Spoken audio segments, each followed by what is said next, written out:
बिस्मिल्लाहिर्रहमानिर्रहीम। रब्बिश्रह ली सदरी व यस्सिर ली अमरी वहलुल उक़दतम मिन लिसानी यफ़क़हू क़ौली। My name is Dr. Muazzam Manzoor. Medicine is my profession and teaching is my passion. आज का हमारा जो टॉपिक है that is how to prepare UHS MD-CAT just in 100 days. 100 दिनों में UHS के MD-CAT की तैयारी आपने किस तरीके से करनी है, हम इस पे बात करेंगे। और आज की मेरी डिस्कशन का जो मुखातिब स्टूडेंट्स हैं, खास तौर पे वो स्टूडेंट्स हैं जो कि रिपीटर्स हैं, जिन्होंने लास्ट ईयर भी MD-CAT दिया था या मे बी उससे भी लास्ट ईयर, और इस साल वो दोबारा MD-CAT में अपीयर होने वाले हैं। तो मैंने अपनी सारी की सारी जो डिस्कशन है, इसका फोकस उन स्टूडेंट्स को बनाया है। जो फ्रेशर स्टूडेंट्स हैं उनको जनरली बेनिफिट होगा इस मीटिंग का, जबकि जो रिपीटर स्टूडेंट्स हैं खास तौर पे वो उनके लिए बहुत सारे वैल्यूएबल पॉइंट्स हैं इस मीटिंग के अंदर, जिनको इम्प्लीमेंट करके इंशाल्लाह वो पब्लिक सेक्टर के मेडिकल कॉलेज में अपना एडमिशन सिक्योर कर सकते हैं। Few more students in the waiting room. इससे पहले कि मैं अभी आगे डिस्कशन स्टार्ट करूं, I would like to admit all of them. Okay, so more participants are coming. ये just starting में चंद मिनट होते हैं when the more and more participants are coming and I have to admit all of them. Okay. So I'm going to start off with a story. अच्छी बातों से आज की meeting का आगाज करते हैं। जस्ट इमेजिन करें कि आपका MD-CAT हो गया। MD-CAT में आपके 196 मार्क्स आ गए आउट ऑफ 200, और जस्ट इमेजिन करें कि आपका किंग एडवर्ड मेडिकल कॉलेज में एडमिशन हो गया, और उसके बाद वहां से आपने MBBS भी कर लिया। MBBS करने के बाद आपने FCPS कर लिया इन मे बी ENT, नाक कान गले के आप स्पेशलिस्ट बन चुके हैं। So life is really good, you are living absolutely satisfied and peaceful life, right? Just imagine that time. तो अब जस्ट इमेजिन करें कि उस वक्त अगर आप अपने क्लिनिक पे बैठे हैं, आपके क्लिनिक पे बेतहाशा रश है, बाहर लोगों की लाइनें लगी हुई हैं, और वो डॉक्टर साहब से या डॉक्टर साहबा से अपना वो पेशेंट है वो अपना चेकअप करवाना चाह रहे हैं, राइट? एंड आप बेल देते हैं और साथ आप अपने माइक पे बोलते हैं नेक्स्ट पेशेंट प्लीज, तो आपका जो असिस्टेंट है वो नेक्स्ट पेशेंट आपके पास भेज देता है। तो यू सी कितना अच्छा लग रहा है ये सुनने में। तो अब वो जो पेशेंट से आपके पास आया है, जो पेशेंट अब आपके पास आया है, जस्ट इमेजिन कि वो पेशेंट कहता है कि मुझे बुखार है, I am having the fever. अब आप उस पेशेंट को पैनाडोल, जो कि फीवर ब्रेकिंग ड्रग है, वो दे देते हैं। तो व्हाट डू यू थिंक कि इससे आप पेशेंट को हेल्प करेंगे या उन बैक्टीरिया को हेल्प करेंगे जिन बैक्टीरिया ने वो फीवर कॉज किया? And my answer to this question is you will be helping the bacteria. आप उस पेशेंट को हेल्प नहीं करेंगे बल्कि आप बैक्टीरिया को हेल्प करेंगे। कैसे? क्योंकि फीवर जो है ये बॉडी का एक प्रोटेक्टिव रिस्पॉन्स है। जब आप बीमार होते हैं तो नेचुरली कुछ मीडिएटर्स हमारी बॉडी में ऐसे रिलीज होते हैं जो कि फीवर कॉज करके हमारी बॉडी को बेहतर फाइटिंग पोजीशन में लेके आते हैं अगेंस्ट द इन्फेक्शियस एजेंट। तो जब भी फीवर होता है उसके बैक एंड पे मोस्ट कॉमनली कोई ना कोई इन्फेक्शन होता है। There can be other causes as well, लेकिन most common cause of fever कोई ना कोई इन्फेक्शन। अगर सिर्फ पैनाडोल मैंने दे दिया, इट्स नॉट गोना हेल्प। सिर्फ पैनाडोल जो है ये इसने बैक्टीरिया को हेल्प करना है, उस पेशेंट को हेल्प नहीं करना। क्यों? क्योंकि फीवर आपने ब्रेक कर दिया, बैक्टीरिया और भी अग्रेसिवली ग्रो करेंगे। एक दफा बुखार सेटल होगा लेकिन दोबारा और भी ज्यादा शिद्दत के साथ आ जाए। सो आपका काम क्या है इस सिचुएशन में एज डॉक्टर, कि आपने एग्जैक्टली पिन पॉइंट करना है, आपने एग्जैक्टली डायग्नोज करना है what's wrong with your patient, right? तो आपको पता है कि फीवर है तो बैक एंड पे कोई ना कोई इन्फेक्शन होगा, तो आपने इन्फेक्शन ढूंढना है। ऑफ कोर्स आप पेशेंट की डिटेल हिस्ट्री लेंगे, आप उसको एग्जामिन करेंगे। तो डिटेल हिस्ट्री लेने के बाद और एग्जामिन करने के बाद आपको पता चलता है कि पेशेंट का गला खराब है, राइट। सो अब आपको जब पता चल गया कि इस पेशेंट का गला खराब है, तो अभी रिसेंट सिचुएशन में तो कोविड की वजह से बहुत कॉमन सोर थ्रोट आ रहा है, लेकिन मोस्ट कॉमनली बैक्टीरियल इन्फेक्शन से ये आपके पास सोर थ्रोट के पेशेंट्स आ रहे होते हैं। सो जस्ट इमेजिन कि हम सस्पेक्ट करते हैं कि ये पेशेंट है जिसके अंदर बैक्टीरियल इन्फेक्शन हुआ और इसका गला खराब हो गया। अब आप क्या करेंगे? You will give the antibiotics to this patient. आप इस पेशेंट को एंटीबायोटिक्स देंगे और साथ फीवर ब्रेकिंग ड्रग यानी कि पैराडोल दे भी सकते हैं और नहीं भी दे सकते हैं। तो इससे क्या होगा? देखिए, आपने बैक्टीरिया को किल करना है, फीवर ऑटोमेटिकली किल हो जाए। अगर आप पैराडोल नहीं भी देंगे, सिर्फ एंटीबायोटिक्स दे देंगे, when the bacteria would be killed, fever would settle down automatically, खुद ब खुद सेटल डाउन हो जाएगा। तो ये स्टोरी मैंने आपको क्यों सुनाई? ये स्टोरी मैंने आपको इसलिए सुनाई है कि आप लोग जो कि रिपीटर्स हैं, जो कि एक सेटबैक जो वो फेस कर चुके हैं, लाइक प्रीवियस ईयर में आप लोग सक्सेसफुल नहीं हुए in securing admission in medical college, तो इस सिचुएशन के अंदर you seen here, let me admit the more students, okay. So इस सिचुएशन में आपने भी क्या करना है, जब तक आप रूट कॉजेज ऑफ फेलियर जो है, जिन वजूहात की बिना पे आप लास्ट ईयर फेल हुए हैं या लास्ट ईयर आप सक्सेसफुल नहीं हुए, जब तक आप उन कॉजेज को फाइंड नहीं करेंगे, जब तक आप उन्हें एड्रेस नहीं करेंगे, तो तब तक आपका जो कह लें कि इस साल भी एडमिशन गॉड फॉरबिड नहीं हो। सो बिल्कुल ऐसे ही जैसे कि सोर थ्रोट के पेशेंट के अंदर बैक्टीरियल इन्फेक्शन को ट्रीट करना जरूरी था, इसी तरीके से आप लोगों के अंदर भी बेसिक जो कॉजेज ऑफ फेलियर हैं उनको आपने आइडेंटिफाई करना है और उनको एड्रेस करना है। Only then you would be able to successful in the MDCAT 2020। Okay, so अब हम नेक्स्ट मूव करते हैं। तो मैं आपको ये बताना चाहता हूं कि this is the time when you should change your life. अब आप लोग बड़े हो गए हैं, आप लोग एक्सपीरियंस भी हैं, आप लोगों ने ज्यादा जिम्मेदारी लेनी है अपने एक्शंस की, और आप लोगों ने अपनी जिंदगी को तब्दील करने की ठान लेनी है कि इंशाल्लाह आप सब लोग अपने आप को तब्दील करेंगे, अपने आप को बेहतर इंडिविजुअल्स में ट्रांसफॉर्म करेंगे और अपने टारगेट्स को और भी ज्यादा अच्छे अंदाज से आप हिट करेंगे, like hitting in the bulls eye, right. So ये अब आपकी जिंदगी का कह लें कि टर्निंग पॉइंट आ गया। अब से चंद साल के बाद आप में से कुछ बच्चे वो प्रेस्टिजियस डॉक्टर्स बन के इस नेशन को सर्व कर रहे होंगे या मे बी अब्रॉड चले जाएंगे, और कुछ बच्चे खुदा ना खास्ता ऐसे भी होंगे जो कि लाइक टफ सिचुएशन उस वक्त फेस कर रहे होंगे, maybe studying here and there, या कुछ ना कुछ काम ढूंढने की कोशिश कर रहे होंगे या जॉब ढूंढने की कोशिश कर रहे होंगे एंड सो ऑन।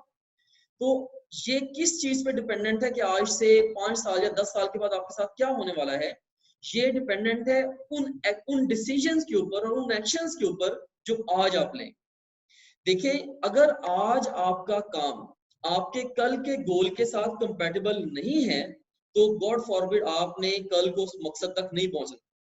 एक सादा सी बात है, जस्ट इमेजिन करें कि जी मैं साहिवाल में इस वक्त बैठा हूँ टॉप ग्रेड के हेडक्वार्टर्स में, तो अगर मैंने 3 घंटे में यहां से लाहौर पहुंचना है, 3 घंटे में मैंने यहां से लाहौर पहुंचना है, तो इस वक्त फिर मुझे क्या चाहिए था कि मैं गाड़ी ड्राइव करता हुआ लाहौर जा रहा हूँ, मैं आपके सामने ना बैठा होता।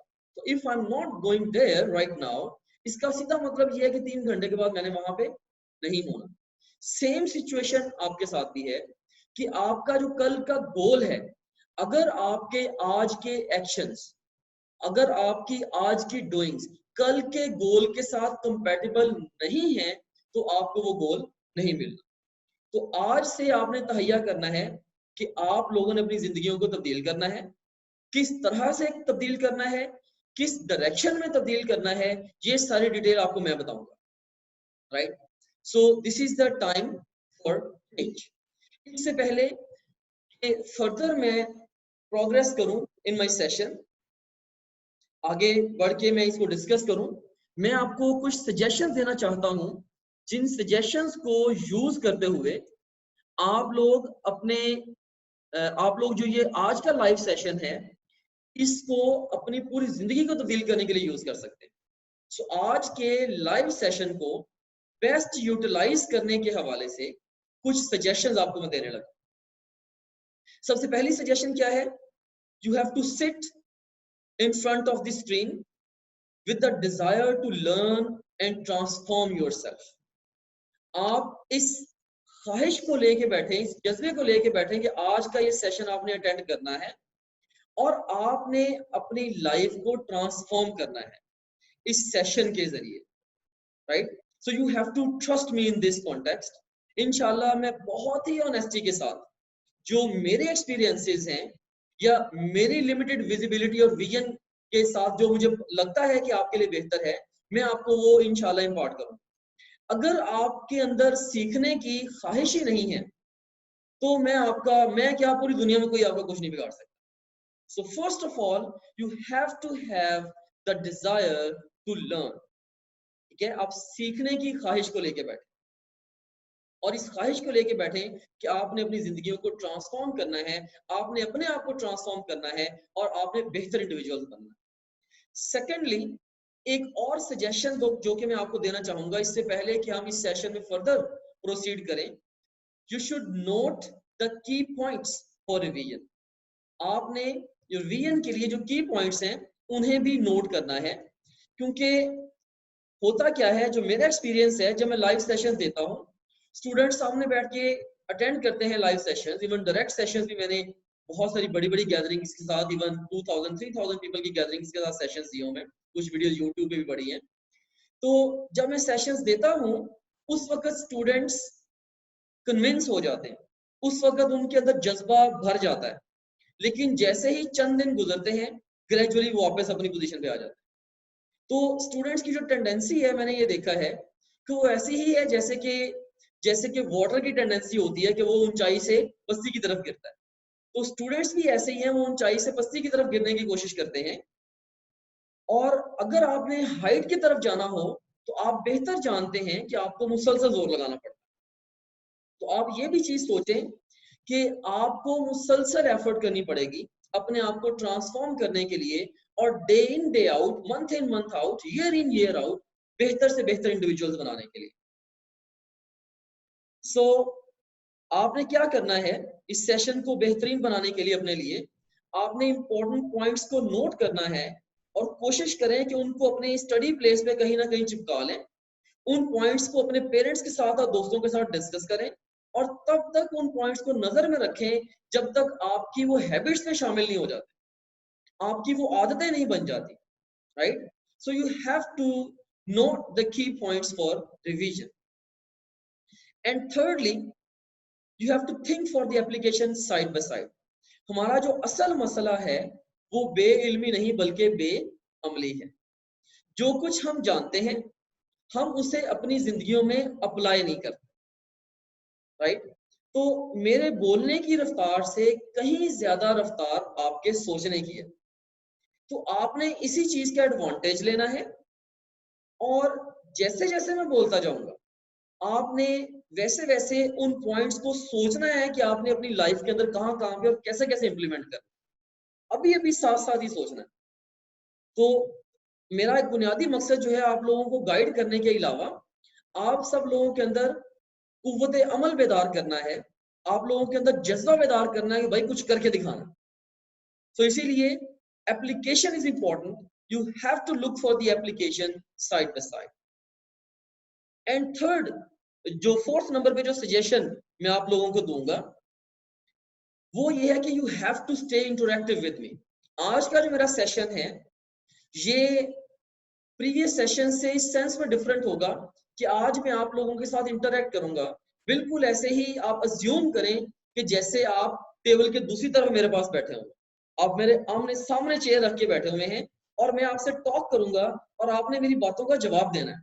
सो it's extremely important that you interact with me in a good way, क्योंकि जितने आप इंटरैक्टिव होंगे उतनी आपकी लर्निंग मैक्सिमाइज होगी और उतने इंशाल्लाह आपको जो आउटकम्स हैं वो अच्छे मिले। ऑलराइट, सो ये मेरी कुछ सजेशंस थी आज के सेशन को बेहतरीन यूटिलाइज करने के हवाले से। सो पहले नंबर पे मैंने बताया सीखने के जज्बे को और बदलने के जज्बे को लेके बैठे, की पॉइंट्स को रिवीजन के लिए नोट करें, साइड बाय साइड एप्लीकेशन को सोचें और मेरे साथ इंटरैक्टिव रहें। सो इस स्लाइड के ये टेक होम पॉइंट्स से इनको अपने ज़हन में रखना। अब हम मूव करते हैं टू द नेक्स्ट स्लाइड। अब यहाँ पे ये क्वेश्चन आपसे पूछ रहा हूं मैंने भी कहा ना आपने मेरे साथ इंटरैक्टिव रहना है, इस क्वेश्चन का आंसर आपने मुझे देना है, राइट? ये क्वेश्चन आपके सामने है, students who secure admission in the public sector medical colleges are lucky. क्या ऐसा ही है कि वो बच्चे जिनके पब्लिक सेक्टर के मेडिकल कॉलेजेस में दाखिले हो जाते हैं वो बस लकी होते हैं, राइट? आप में से अक्सर बच्चे यही ख्याल करते हैं कि ये प्योरली मैटर ऑफ लक है। चलिए इसके ऊपर आगे चल के हम डिबेट भी करेंगे कि ये लक है या क्या है। नेक्स्ट हमारे पास है एक और ये क्वेश्चन है कि secret to secure admission in public sector medical colleges is a mystery. कि जिन बच्चों का दाखिला नहीं होता या मेजॉरिटी ऑफ द स्टूडेंट्स के लिए, इवन जिनका दाखिला बाद में हो भी जाता है, जब तक हो नहीं जाता उनके लिए ये एक पूरा सरार सा ही एक सारी ये सिचुएशन रहती है कि ये पता नहीं होगा या नहीं होगा। इवन बहुत केपेबल स्टूडेंट्स, बहुत टॉपर्स तक होते हैं, वो भी ये सोच रहे होते हैं पता नहीं यार एडमिशन होगा कि नहीं होगा। उसकी रीजन क्या है?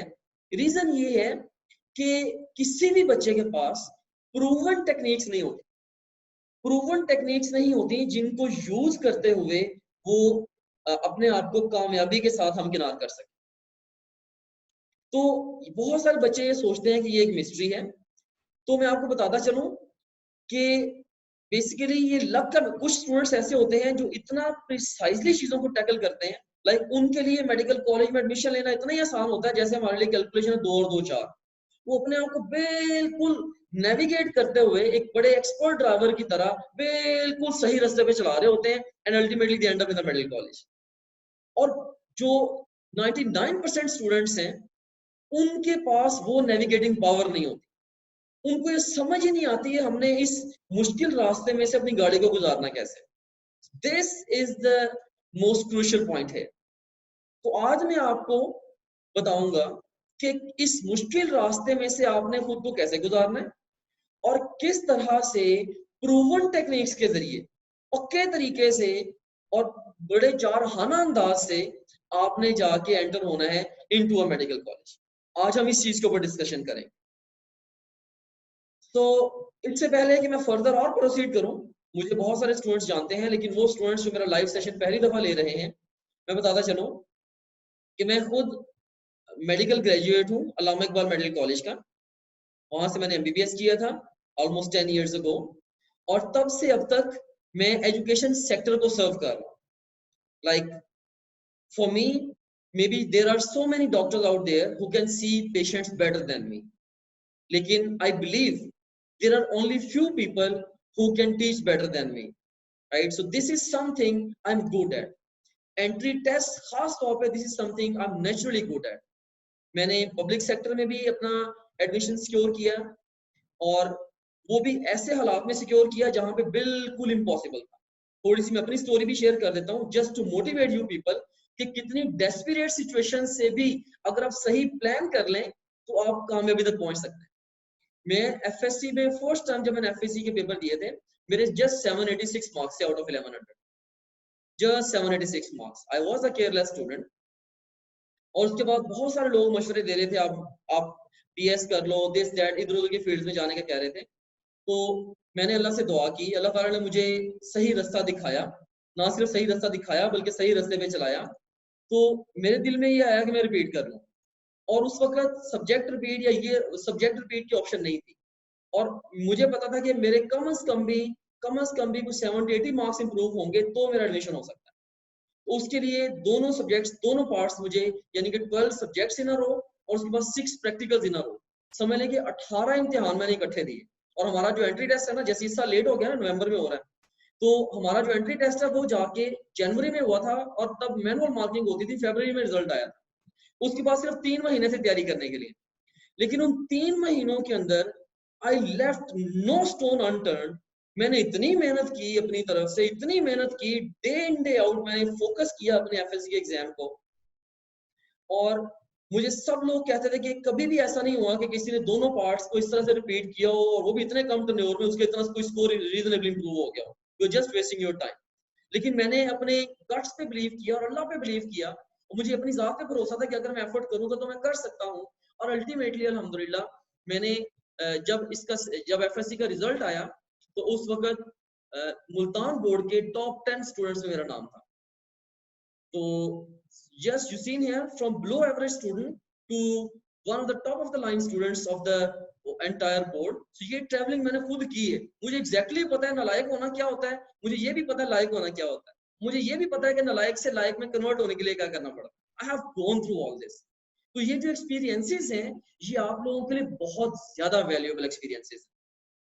तो मैंने एक तो देखे कि इस सिचुएशन में मैंने फिर पब्लिक सेक्टर का एडमिशन एंट्री टेस्ट हुआ, उसमें मैंने अच्छा स्कोर किया। सेकंड जो बेस्ट मेडिकल कॉलेज है पंजाब का, अल्लामा इकबाल मेडिकल कॉलेज, वहां पे मेरा एडमिशन हुआ। इसके अलावा मैंने आर्मी मेडिकल कॉलेज में एडमिशन सिक्योर किया। इसके अलावा नस्ट में मैंने एडमिशन स्कोर किया। मेरा पूरे पाकिस्तान में 35,000 स्टूडेंट्स में से 69th मेरिट ऑर्डर था। इसके अलावा फौजी फर्टिलाइजर कंपनी उस वक्त एक टेस्ट लेती थी, उसका मेजर पोर्शन मैथमेटिक्स का था। स्टिल उसमें मैं प्री मेडिकल का स्टूडेंट था। स्टिल उस पेपर में, उस टेस्ट में वो 5 सिटीज में कंडक्ट हुआ था। I hold the first position in entire Pakistan. So I'm telling you this is something I'm good at, naturally good at, अल्लाह की ब्लेसिंग है। तो मैं आपको अपने जो एक्सपीरियंसेस हैं वो शेयर करना चाहता हूँ। फिर उसके बाद मैंने एजुकेशन सेक्टर के साथ मैं डील कर रहा हूँ 10 ईयर्स से। ये तो मेरी हिस्ट्री थी ना एज अ स्टूडेंट। फिर मैंने सिस्टम्स को बनाया, बहुत सारे कंट्री के वक्त जो बड़े सिस्टम्स हैं उनके अंदर मैंने रोल प्ले किया और बहुत सारे thousands of students and hundreds of teachers को मैंने ट्रेन किया इन द एजुकेशन सेक्टर और I try to bring the best out of them. और फिर टॉप ग्रेड को जो फाउंड किया या इसकी जो बुनियाद रखी वो भी इसी सोच के साथ रखी कि I would try to bring the best out of the students and the teachers worldwide. पूरी दुनिया में हम इंशाल्लाह इस प्लेटफॉर्म के थ्रू सब स्टूडेंट्स में से और टीचर्स में से उनमें से बेस्ट हम निकालने की कोशिश करेंगे। हम उनको इस तरीके से गाइड करेंगे कि वो अपने आप से बेहतरीन काम ले सके और जिंदगी में उनको बेहतरीन कामयाबी मिल सके। ऑलराइट, सो ये मैंने आपको अपना ब्रीफ से इंट्रोडक्शन दे दी है। सो मैं ये क्यों दे रहा हूँ, मेरा मकसद हरगिज़ ये नहीं है कि मैंने अपने आप की तारीफ करनी है। मेरा मकसद सिर्फ इसलिए है कि मैं आपको ये बावर कराना चाहता हूँ I am kind of person whom you should trust। ठीक है, मेरे अल्फाज पे ट्रस्ट करना, have faith in my words, इंशाल्लाह it will give you benefit all the way. अगर आप डाउटफुल रहेंगे मेरी बातों के ऊपर, राइट, तो आप अल्टीमेटली क्या होगा, उस डाउट के अंदर मुझे पता है कि इंप्लीमेंट नहीं करेंगे, या अगर इंप्लीमेंट करेंगे तो अधूरा इंप्लीमेंट करेंगे और नतीजा फेलियर हो। So you should trust me in this context. Okay, अब उसके बाद फिर नेक्स्ट हम मूव करते हैं कि अच्छा ये एक छोटी सी एक्टिविटी है।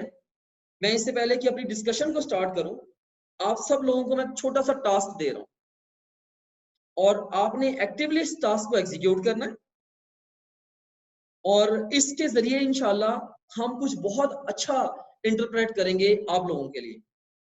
आप लोगों ने अगर लास्ट ईयर एमडी कैट दिया है, एमडी कैट का एग्जाम दिया है, तो आपने अपने फेलियर के जो टॉप 5 कॉजेज हैं वो आपने मुझे व्हाट्सएप पे भेजने हैं।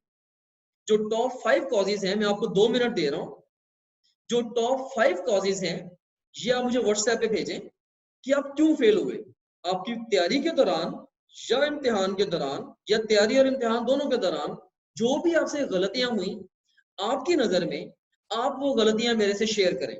ऑफ कोर्स मेरे पास इन गलतियों का एक्सपीरियंस है थाउजेंड्स ऑफ स्टूडेंट्स का, लेकिन मैं आपको भी जानना चाहता हूं कि आप लोगों से कौन सी गलतियां सरजद हुई, तो इसके अकॉर्डिंगली इंशाल्लाह फिर मैं आप लोगों को बड़ी क्लियर एडवाइस भी दूंगा। सो मैं ये नहीं चाहता कि मैं बस बिला वजह बोलता चला जाऊं, मैं ये चाहता हूं कि जो मैं बोलूं वो आप लोगों के ट्रू प्रॉब्लम्स को सॉल्व करे। सो मेरा जो बोलना है ये आपके प्रॉब्लम्स के साथ हाईली कंपैटिबल होना चाहिए और ये तभी मुमकिन है जब आप मेरे साथ इंटरेक्ट करेंगे, जब आप मुझे अपने मसले बताएंगे। अगर 5 कॉजेज नहीं भी पूरे हो रहे, 1 2 3 जितने आपके दिमाग में आ रहे हैं आप मुझे टाइप कर दें, व्हाट्सएप पे टाइप कर दें। अभी मैं अपना व्हाट्सएप ओपन कर रहा हूँ जिसमें बेतहाशा नोटिफिकेशन ऑलरेडी आ चुके हैं।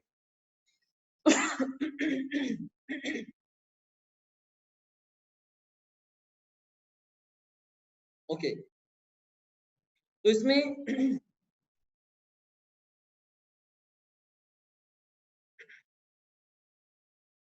जी ये स्टूडेंट्स डिफरेंट टाइप कर रहे हैं अपने अपने प्रॉब्लम्स।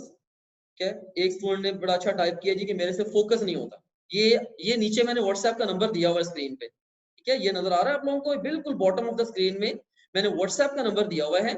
तो आप लोग इसके ऊपर मुझे अपने फेलियर के कॉजेज भेज सकते हैं, और मैं इंशाल्लाह मैं इसलिए ये एक्टिविटी कर रहा हूँ ताकि मैं आप एक दूसरे की जो मिस्टेक्स हैं, जो एक दूसरे के प्रॉब्लम्स हैं, लाइक बेस्ट पीपल वो होते हैं इन द वर्ल्ड जो कि दूसरों की गलती से सीखते हैं। गुड पीपल वो होते हैं जो कि अपनी गलती से सीखते हैं, और बैड पीपल वो होते हैं जो गलती से सीखते नहीं। ठीक है, तो हमने सीखना है। तो एक बच्चे ने मुझे जब प्रॉब्लम दिया है कि सर मेरा सबसे बड़ा प्रॉब्लम है जी, फोकस नहीं होता मेरे से। दूसरे नंबर पर उसने कहा जी कि मेरी नर्व्स के ऊपर कंट्रोल नहीं है। ठीक है, ये एक स्टूडेंट ने मुझे भेजा है। अगर आप अपना नाम भी साथ भेज देंगे, मैं नाम भी बोल दूंगा, आप किस सिटी से हैं, मे बी और ज्यादा अगर आप बोलना चाहें, तो अगर आप चाहें कि मैं इसको शेयर कर दूं इस लाइव सेशन में, yes I can do it. ठीक है, तो पैनिकिंग ये स्टूडेंट ने इशू दिया है। उसके बाद फिर अब देखिए और की तरफ चलते हैं। टाइम शॉर्टेज एक बच्चे ने भेजा है, और कॉन्सेप्चुअल स्टडी नहीं है, राइट। 171 मार्क्स आए थे। इसके अलावा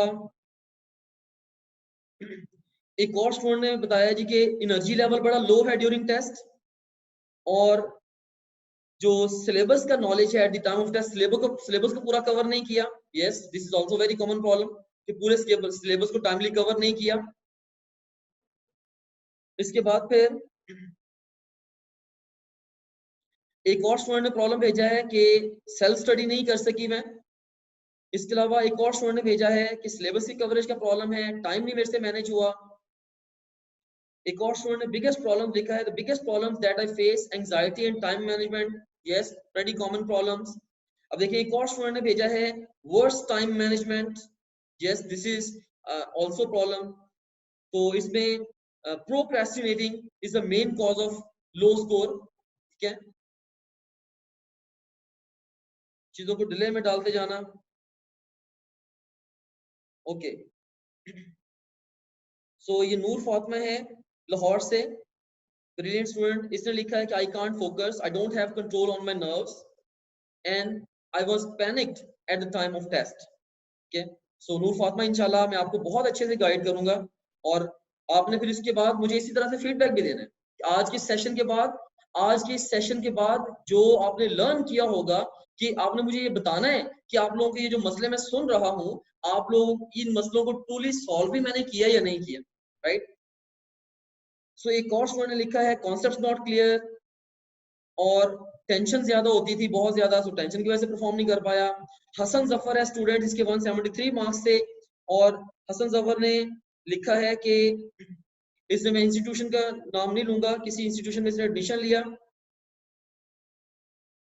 और वहां पे गाइडेंस अप्रोप्रिएट नहीं मिली। Yes, this is also a problem. इसके बाद एक और स्टूडेंट ने लिखा है, she is still typing, Alishba Imran, चलिए इसको देखते हैं बाद में। एक और स्टूडेंट ने लिखा है, आमना ताहिरा इनका नाम है, सर मेरा मसला ये है कि मैं कम अहम चीजों को छोड़ देती हूँ, और जो चीजें मुझे नहीं आती उनको छोड़ देती हूँ। यस, ये बहुत कॉमन प्रॉब्लम है। और उसके बाद फिर एक और स्टूडेंट ने लिखा है concepts were not clear, lesser practice. Yes, इसके अलावा एक और स्टूडेंट ने लिखा है laziness, incorrect bubble filling of 11 questions, ये बहुत बड़ा प्रॉब्लम है। Okay, I had very less practice tests. I filled first answer in paper code.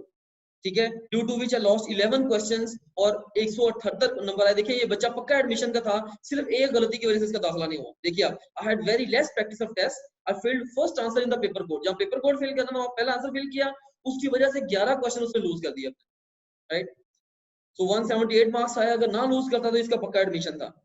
एक और स्टूडेंट टाइप किया है, I am not a repeater, but from my point of view, the cause of failure is studying, but with the lack of interest, not following a complete pattern and schedule, not being consistent, skipping usually, and studying without guide and concept. फिर completing only the main topics and ignoring the small things.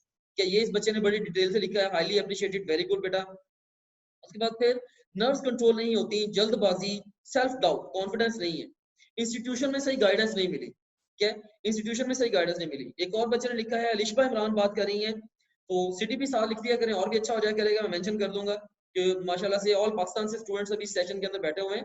सो अल्हम्दुलिल्लाह I would say you are the brilliant people जिन्होंने इतना bother किया है, और आप लोग proactive लोग हो जिन्होंने टाइम निकाल के सेशन के लिए आए हो। और इंशाल्लाह देखिए कितना जबरदस्त आपको पूरे पाकिस्तान के स्टूडेंट से लर्निंग मिल रही है, from different students from the different backgrounds. This is no doubt a blessing. Rahimia Khan से अलिशबा इमरान है, biggest problem facing difficulty in shortlisting, yes. Time management, yes. Cannot compose all the syllabus, getting distracted too much. पूरा syllabus नहीं cover हो रहा है, distraction बहुत ज्यादा है। इसके अलावा एक बच्चे ने लिखा है कि प्रैक्टिस नहीं की अच्छे तरीके से, लास्ट ईयर 173 मार्क्स थे, और टाइम मैनेज नहीं हो रहा। आजकल भी मसला ये चल रहा है कि सिर्फ टेस्ट तैयार होता है, लेक्चर लेते हैं, लैया से है ये स्टूडेंट। और एक और स्टूडेंट ने लिखा है कि मैं बहुत ज्यादा डिस्ट्रैक्टेड हूँ और मुझे खुद पे बिलीव नहीं है, मुझे गाइड करें कैसे बिलीव किया जाए। I have problems and concepts especially in physics, but I'm not repeater. मैं भी शैजी फ्रॉम विहाड़ी, ठीक है। सो इस तरह से सीन है। अभी एक और स्टूडेंट लिखा है, मुझे खुद पे बिलीव नहीं है। सो आमना खान है जी छांगा मंगा से, तो लास्ट टाइम इनसे टॉप भी किया था। टाइम मैनेजमेंट और नर्वसनेस इसके बड़े मसले हैं इनके, क्या। अब देखेंगे और भी स्टूडेंट्स बहुत सारे टाइप कर रहे हैं अपने problems, like I was doing bio with great confidence but I don't know how I made bio MCQs wrong.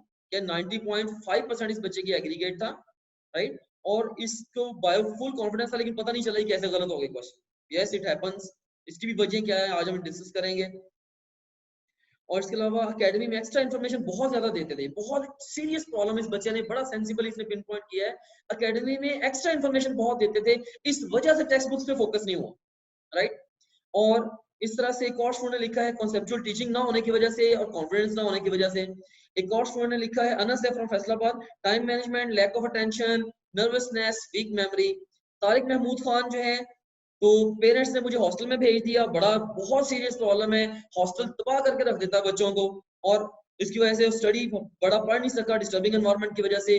478 marks से पार्ट 1 में, लेकिन आई वाज टू कॉन्फिडेंट कि एडमिशन होगा, लेकिन काम नहीं हो सका एडमिशन। अल्टीमेटली हार्ड वर्क नहीं हो सका हॉस्टल में जाके, और बहुत कम सेल्फ स्टडी कर पाया। मैंने देखा है कि हीरे रुलते देखे हैं मैंने हॉस्टल्स में जाके, हीरे, राइट।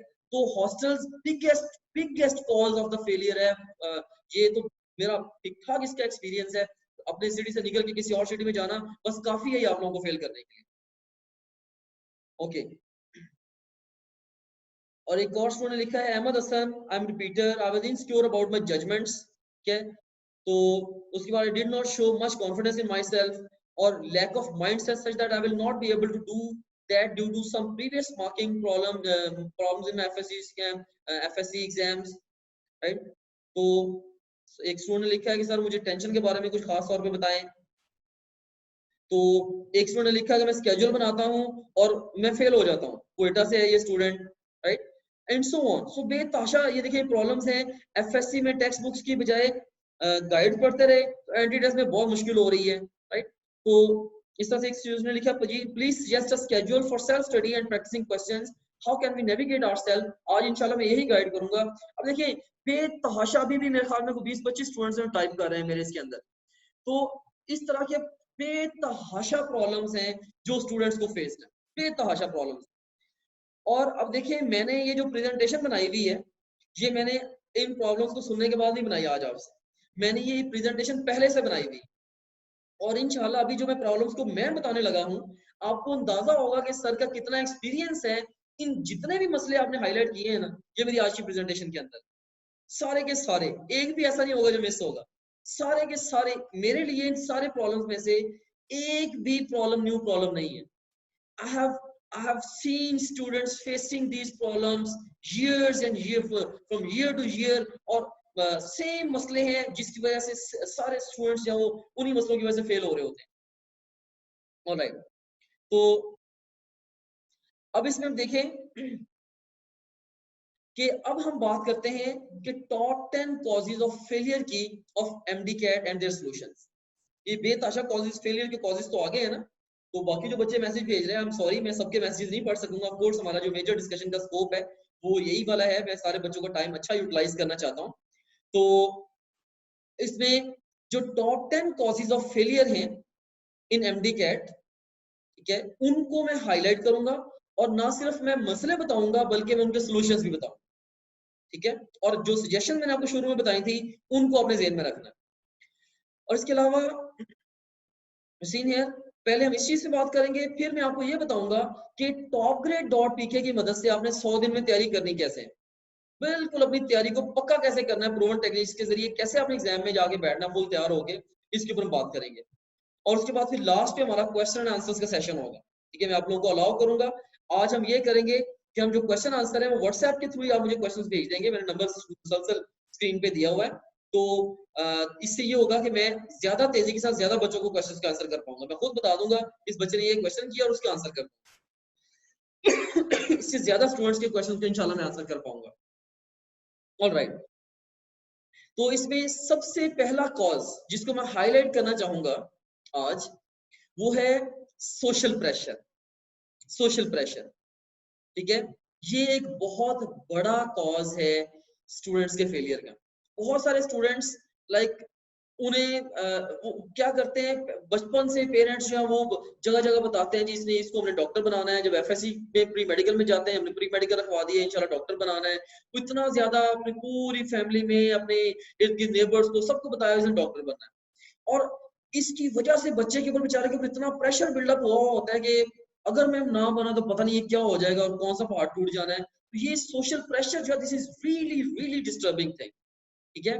तो ये समहाउ सोशल प्रेशर बिल्ड तो आप सब लोगों के ऊपर हुआ हुआ है, ये तो मुझे ऑलरेडी पता है, आई नो आवर सोसाइटी, ठीक है। तो सोशल प्रेशर तो बिल्ड हुआ हुआ है। और ये हमारा अब मकसद, मेरा आज की डिस्कशन का मकसद क्या है कि आप लोगों ने इस सोशल प्रेशर को अपनी तरक्की के रास्ते में नहीं आने देना। आपने सोशल प्रेशर को अपनी तरक्की के रास्ते में नहीं आने देना। This is the main thing which I want to tell you today, ठीक है। इसमें देखिए सोल्यूशन में क्या दे रहा हूं, learn to follow your own heart. जो आपने खुद अपने दिल की सुननी, ये बात मैंने स्टीव जॉब्स से सीखी थी, ठीक है। उसने कहा था कि अपने दिल, अपने हार्ट को फॉलो करना सीख लो, अपने हार्ट को फॉलो करना सीख लो, ठीक है। सो ये एक पूरा आर्ट है अपने हार्ट को फॉलो करना कैसे सीखना है। लेकिन इंशाल्लाह अगर आज आप अपने दिमाग में बिठा लेंगे, इसके ऊपर हम कभी फिर दोबारा जनरल कन्वर्सेशन कभी करेंगे कि अपने हार्ट को फॉलो करना कैसे सीखना है। पर स्टिल समहाउ मैं आपको ये क्लू देना चाहता हूँ, you have to learn to believe in yourself and you have to learn to follow your own heart. मैंने देखा है कि स्टूडेंट्स बहुत सारे, उनकी अपनी जो लाइफ की प्रायोरिटीज हैं, उनकी जो टेंडेंसीज हैं, नेचुरल टेंडेंसीज हैं, बिल्कुल डिफरेंट होती हैं, और वो जिंदगी में कर कुछ और रहे होते हैं। तो ये बहुत बड़ा ये मिसमैच है। या बहुत सारे बच्चे, लाइक एक बच्चा पैदा हुआ, तो एक बच्चों से मैं पूछता हूँ अक्सर, बेटा आपने डॉक्टर क्यों बनना है? सर जब मैं पैदा हुआ था उस वक्त मेरे अब्बू ने मुझे गोद में उठा के दुआ की थी, या अल्लाह मैंने इसको डॉक्टर बनाना, ठीक है। या अब्बू ने कहा था बस इस बच्चे को तो मैंने डॉक्टर ही बनाना, भाई उसी दिन उसकी फेट डिसाइड हो। भाई मतलब अब तो ये है कि every day things are changing. तो ये इतना तेज तरीन दौर है, तो ये मतलब कि आप लोगों ने खुद, बजाय कि कोई आपकी फेट को डिटरमिन करे, आप लोगों को सुने, समझे, कंसीडर करें, उनकी बातों को वे करें, but learn to follow your own heart. अगर आप खुद के हार्ट को फॉलो करेंगे, अगर आप किसी और की जिंदगी नहीं गुजारेंगे, तो आप ज्यादा सेटिस्फाइड लाइफ गुजारेंगे। ये एक बड़ा इंपॉर्टेंट एक इंपॉर्टेंट टिप है to live a satisfied life. You have remember, you have to do it for yourself और फॉर योर पेरेंट्स। आपने ये जो करना है, ठीक है, या तो आप अपने लिए करेंगे, या ठीक है आप, ताकि आप खुद के ऊपर फख्र कर सकें, यार मैंने जिंदगी में कुछ अकम्प्लिश किया है, या आप अपने पेरेंट्स के ऊपर फख्र करेंगे कि आप पेरेंट्स आपके ऊपर फख्र करेंगे, राइट। तो ये चीज इंपॉर्टेंट है। You have to remember, you have to do it for yourself और फॉर योर पेरेंट्स। अपना सर फख्र से बुलंद करने के लिए, या अपने वालिदैन का सर फख्र से बुलंद करने के लिए आपने करना है, किसी और के लिए आपने नहीं करना। ये बड़ा इंपॉर्टेंट है। तो सोशल प्रेशर को आपने अपनी तरक्की के रास्ते में नहीं आने देना। सो ये पहला कॉज मैंने डिस्कस किया है, रिगार्डिंग द फेलियर। उसके बाद भी देखें, ये स्टीव जॉब्स का कोट है, यहाँ पे मैं जरूर इसको शेयर करना चाहूंगा। ये मैं कॉमन कॉजेज बता रहा हूँ, टॉप 10 कॉजेज जो है फेलियर के। ये मेरा पसंदीदा तरीन कोट है, your time is limited, so don't waste it living someone else's life. आपका इस दुनिया के अंदर जो टाइम है ये बड़ा महदूद है। ये कितना महदूद है? ये उतना ही महदूद है जितना किसी समंदर में एक कतरा महदूद होता है, राइट? तो ये टाइम के समंदर के अंदर आपके ये जो 60 70 80 साल हैं, ये एक कतरे की जैसे ही हैं, right? So your time is limited, you don't waste living someone else's life. इस टाइम को आपने किसी दूसरे की जिंदगी गुजारने के ऊपर नहीं वेस्ट करना, अपने हार्ट को फॉलो करके अपनी जिंदगी गुजारें, राइट? जैसे कि in spite of the opposition of my family and friends and all the whereabouts, मैंने मेडिकल के सेक्टर को एक तरह से छोड़ के टीचिंग को ज्वाइन किया। क्यों? क्योंकि ये मेरा पैशन है। ये पैशन है तो मैं आपके सामने बैठा हूँ, आपसे इस तरह की कन्वर्सेशन कर रहा हूँ। It's just my passion which is driving मी। कल रात को मैंने 3 बजे तक बैठ के रिसर्च की है आप लोगों को गाइड करने के लिए कि प्रिसाइजली मैं किस तरह से थॉट्स को ऑर्गेनाइज करके इन बच्चों को डिलीवर करूं कि इनकी जिंदगियां तब्दील हो जाए। और मैंने काम किया 3 बजे तक, मुझे महसूस ही नहीं हुआ मैंने काम किया। क्यों? क्योंकि ये मेरा पैशन है, मेरा शौक है, ठीक है? सो ये एक इंपॉर्टेंट पॉइंट है कि आपने अपने लिए करना है, दूसरों के लिए आपने नहीं करना। और ये इसके आर्नल्ड जो है बड़ा सक्सेसफुल पर्सन है, मैं इसकी डिटेल के में नहीं जाऊंगा। इस पे देखें, इसमें इसने 6 रूल्स दिए हैं अपनी पूरी लाइफ के बाद अपनी सक्सेस के। इसमें रूल नंबर 4 में चाहता हूं कि आप लोग पढ़ें, don't listen to the naysayers.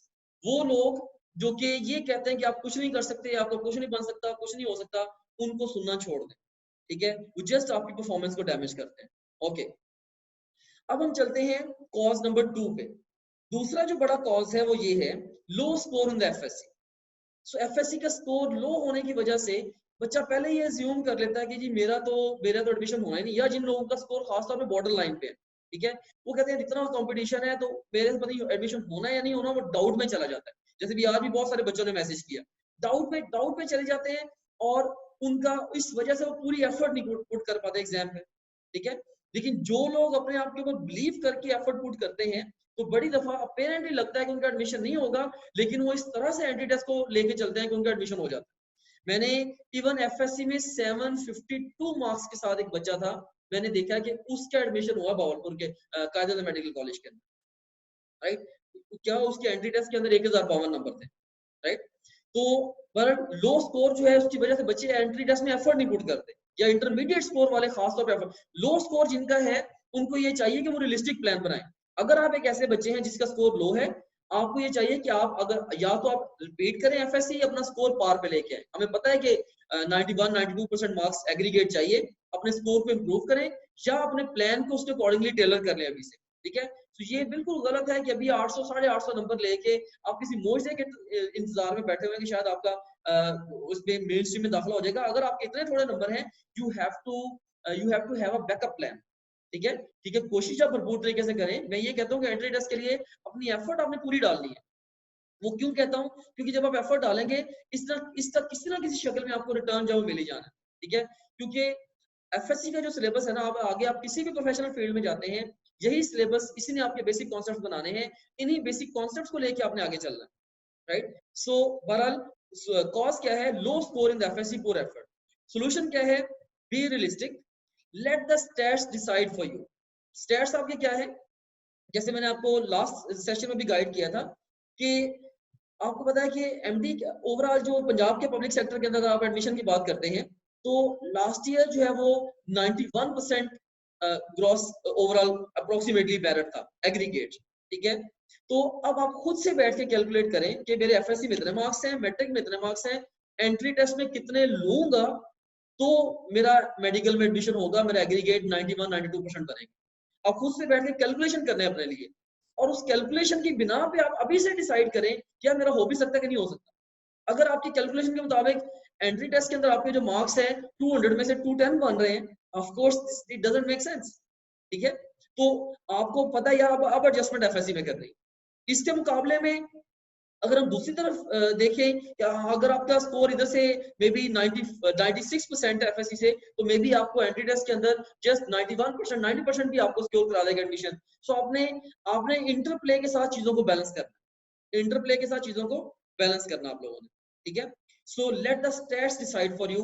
आप हर बच्चा, यहाँ से मैं आपको ये कन्वे कर रहा हूँ कि हर बच्चा बैठ के कैलकुलेशन करे, ये पॉइंट मेरा नोट कर लें, कैलकुलेशन करके थ्रू कैलकुलेशन आप लोग ये एग्जैक्टली अपना टारगेट डिफाइन करें कि एमडी कैट में इतने नंबर आएंगे तो मेरे 91.5% मेरे एग्रीगेट बनेंगे। आप 91.5 रखें, इतने नंबर आएंगे। ये इस फिक्रे को आपने खुद से मुकम्मल करना है बाद में। अगर एंट्री टेस्ट में मेरे कितने नंबर आएंगे तो एमडी कैट में मेरे 91.5% ओवरऑल एग्रीगेट बनेंगे, ओवरऑल एग्रीगेट बनेंगे। ठीक है, ओके। तो उसके बाद नेक्स्ट अगर हम देखें, नेक्स्ट हम चलते हैं कॉज की तरफ, and that is cause number 3, that is fear of Fehling. Fail होने का जो खतरा है, जैसे बहुत सारे बच्चों ने आज भी टाइप किया जो मतलब कि कॉन्फिडेंस नहीं था सेल्फ के ऊपर, और स्ट्रेस की वजह से हम फोकस नहीं कर पाए। तो जब आप पहले ये सोच लेते हैं ना, जीतने से पहले ही या खेल से पहले ही आप ये सोच लेते हैं कि जी मैंने तो हार ही जाना है, तो हार आपका मुकद्दर बन जाती है। ठीक है, so you don't have to be afraid of anything. ठीक है, तो याद रखना, सक्सेस इज नॉट फाइनल। कोई भी कामयाबी इस दुनिया के अंदर ऐसी नहीं है जो कि हतमी तौर पे कामयाबी हो, इस दुनिया में कम से कम नहीं है। ठीक है, जो सही कामयाबी है वो तो आखिरत की कामयाबी है। ठीक है, जो जो मुस्तकिल रहने वाली है, जो हमेशा हमेशा के लिए रहने वाली है, कामयाबी भी ना, वो तो बाद की है, इस दुनिया के बाद की है। ठीक है, तो अगर सक्सेस है, success is not final and failure is not fatal. कोई भी आपका फेलियर ऐसा नहीं है जिसके बाद आप गॉड फॉरबिड फौत हो जाएंगे। It's failure is not fatal. ठीक है, it is the courage to continue that counts. कि जो आपके अंदर हौसला है, जो हिम्मत है, जो जज्बा है, ठीक है, वो काउंट करता है कंटिन्यू करने का। ठीक है, तो आप लोगों ने बिल्कुल भी फेलिंग से, फेल होने से या नाकामी से डरना नहीं है। वो एक पंजाबी का शेर भी है ना कि माली दा कम पानी लाना, पर मशका पावे, मालिक दा कम फल फूल लाना, लावे पावे ना लावे। तो आपने अपनी तरफ से पूरा जोर लगा देना है, अपनी तरफ से रियलिस्टिक प्लान बनाए और बेस्ट एफर्ट पुट कर दें।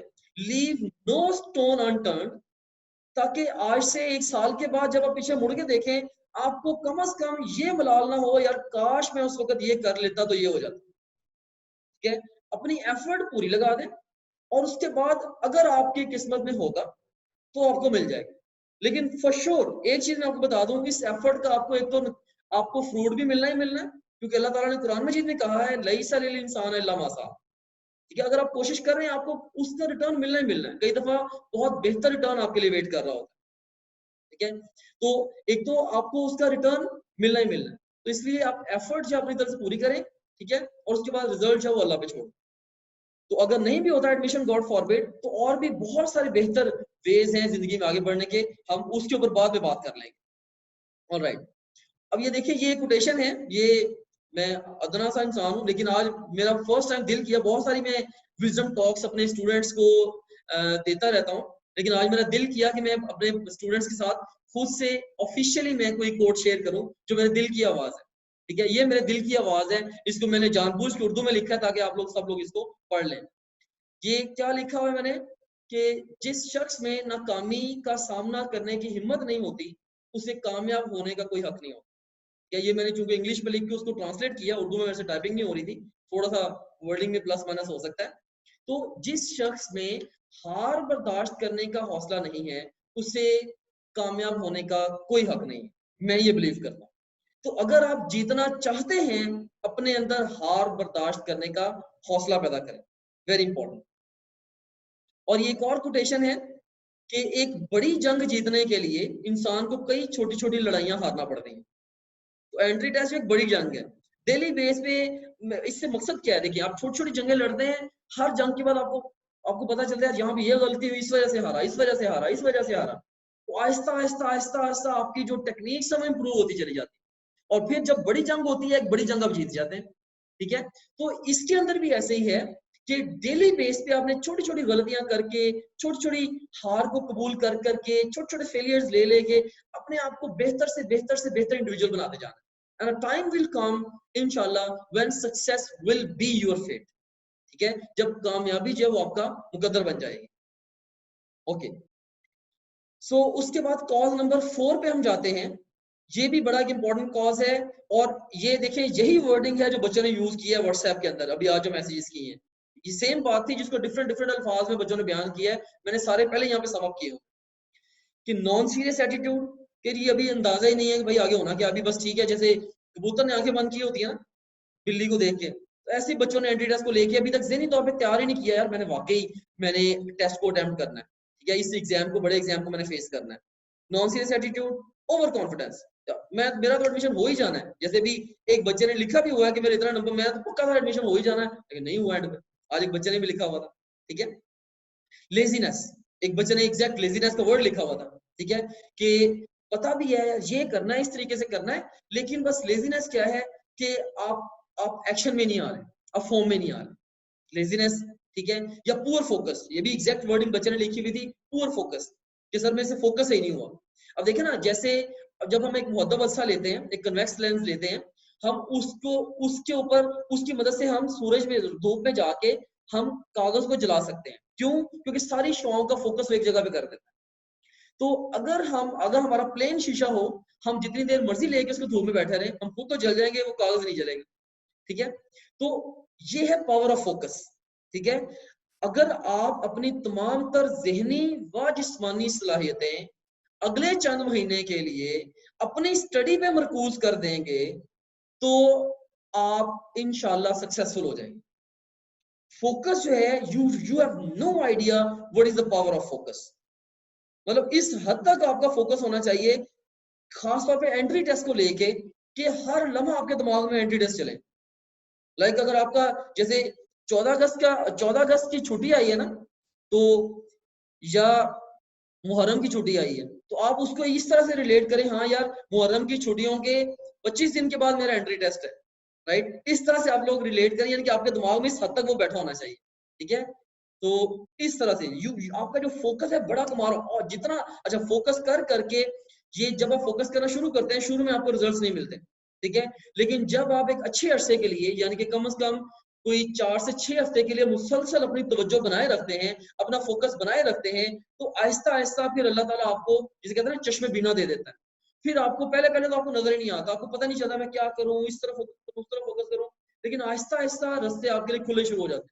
एग्जैक्टली सेम हैपेंड जब मैंने टॉप ग्रेड को स्टार्ट किया। नो वन वाज बिलीविंग कि ये जो प्रोजेक्ट है ये इतना ऊपर जाएगा, या इतनी दुनिया इसके ऊपर ट्रस्ट करेगी, या लोग, मेरा टीचर्स मजाक उड़ाते थे, how can such kind of thing कि इसके ऊपर स्टूडेंट रिलाई करें अपने एंट्रेंस की तैयारी के लिए। लेकिन मैंने अपना फोकस बनाए रखा, और शुरू शुरू में मुझे भी समझ नहीं आ रही थी मैं इसको कैसे करूं, लेकिन with the passage of time अल्हम्दुलिल्लाह फोकस की पावर से सारे रास्ते खुलते गए। तो आप लोग भी फोकस करें, फोकस की पावर से आप लोगों के लिए रास्ते खुलते चले जाएंगे इंशाल्लाह, राइट। सो फोकस की पावर को अंडर एस्टिमेट ना करना। जो को फाउंडर है इस टॉप ग्रेड डॉट बीके के को फाउंडर मिस्टर मौजम राशिद, तो he is a brilliant person. तो उन्होंने जो चीज मुझे बहुत ज्यादा, जब हमारी डिस्कशंस हुई थी, तो हमारी डिस्कशंस के अंदर बहुत ज्यादा एक बहुत ही की थिंग थी, वो यही थी कि फोकस जो है इस सारे काम के लिए एक्सट्रीमली एक्सट्रीमली इंपॉर्टेंट है। कि आपको दुनिया जान की सारी चीज छोड़ के, हमारा ये कंसेंसस बना था कि बाकी अपनी सारी प्रायोरिटीज को छोड़ के अपने आप को कंज्यूम करेंगे इस प्रोजेक्ट के अंदर।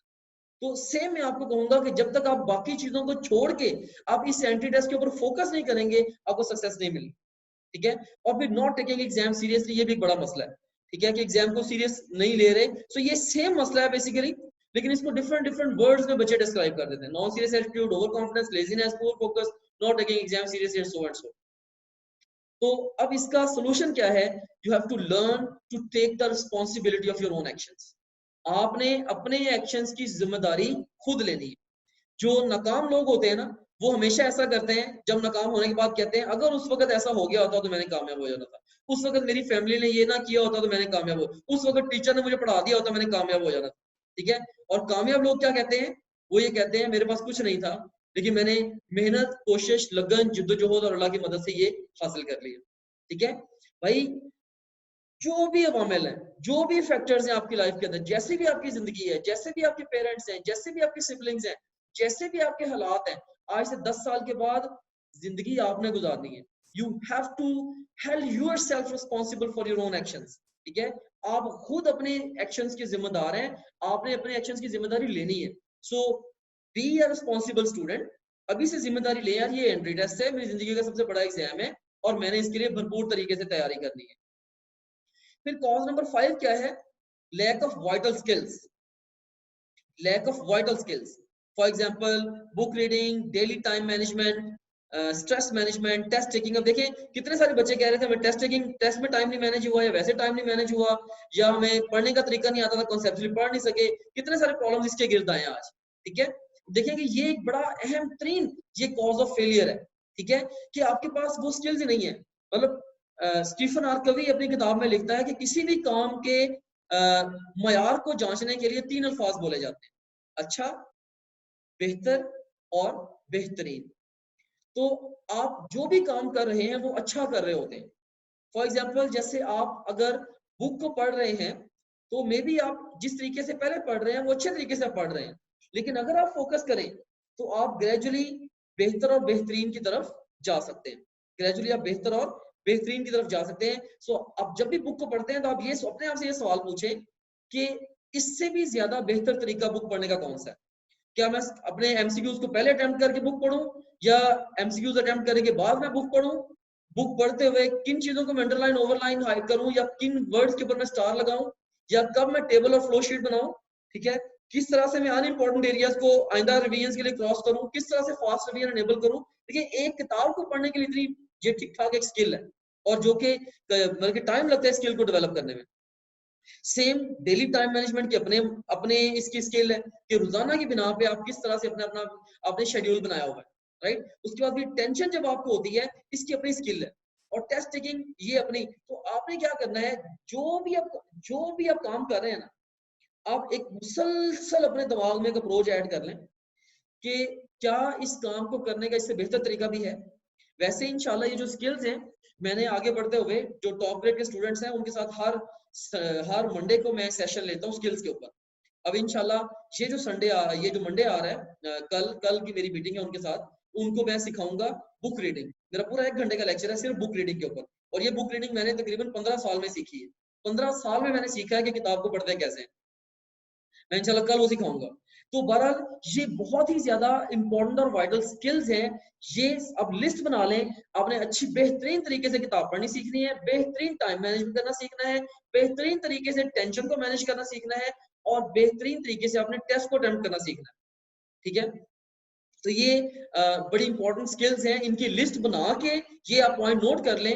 इन स्किल्स की लिस्ट बना के रख लें अपने पास, और आपने एक एक करके इन सारी चीजों को सीखना है। और इंशाल्लाह मैं आपको लाइव सेशंस में सिखाऊंगा भी।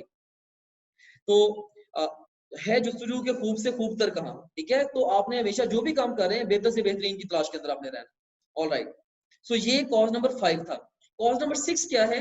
Not learning from mistakes. ये एक बहुत बड़ा मसला है बच्चों का कि वो सेम गलतियां अगेन एंड अगेन रिपीट करते जाएंगे, और उनसे सीखते नहीं, उनको अवॉइड ही करते, और रिजल्ट भी उन्हें सेम मिलेंगे। देखिए ना, जब आपने जिस तरीके से आपने लास्ट ईयर तैयारी की थी, अगर आप इस साल भी उसी तरीके से तैयारी करेंगे, और जो गलतियां आपने लास्ट ईयर की थी वो भी सारी आप इस साल भी करेंगे, तो इस साल भी नतीजा वही आना है जो लास्ट ईयर आएगा। ठीक है, सो of course if you want something different to happen, you will have to do the things differently. ठीक है, and it's very important to learn from your mistakes.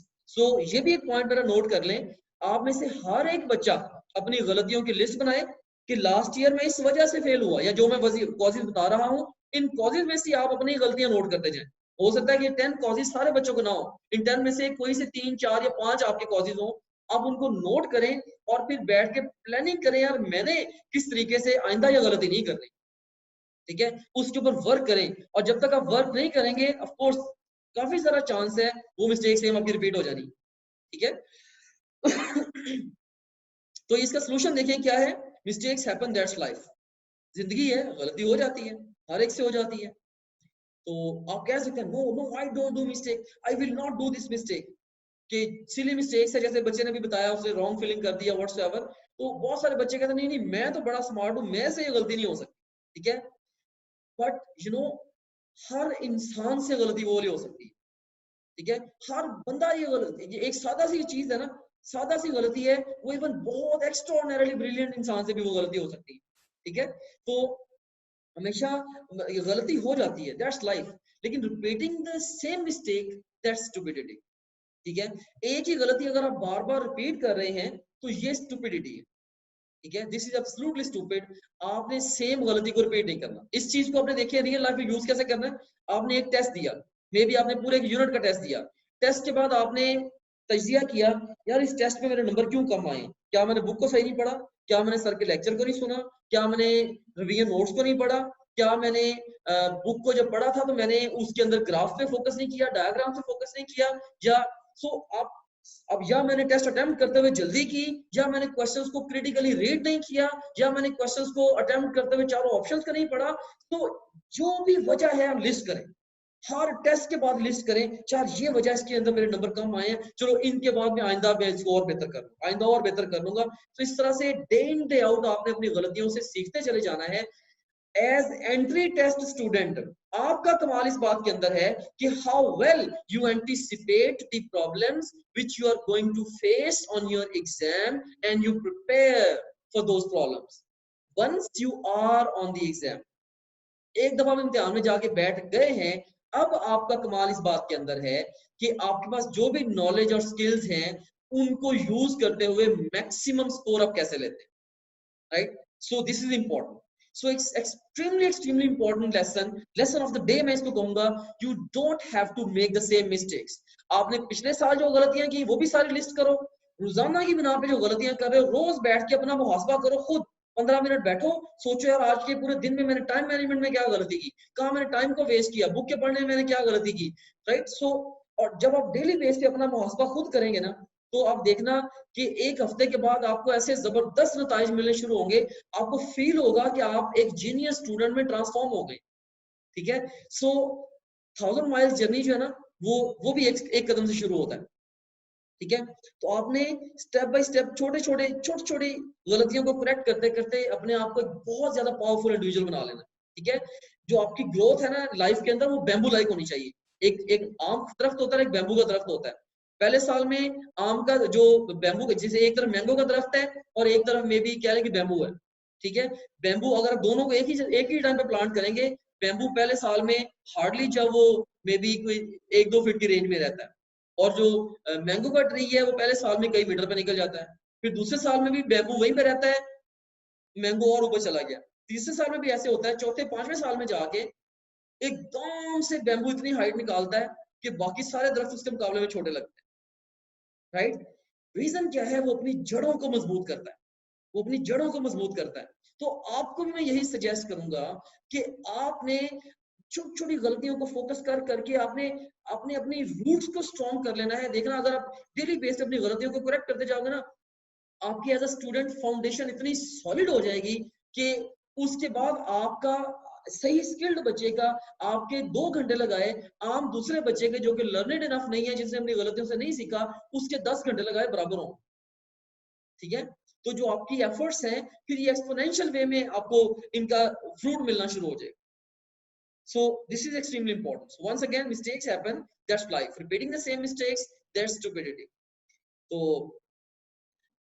Albert Einstein के कोट है, funny coat है, मैं stupidity से मुझे याद आया, वो भी मैं शेयर करना चाहूंगा। उसने कहा था कि there are 2 things that are infinite, the universe and the human stupidity.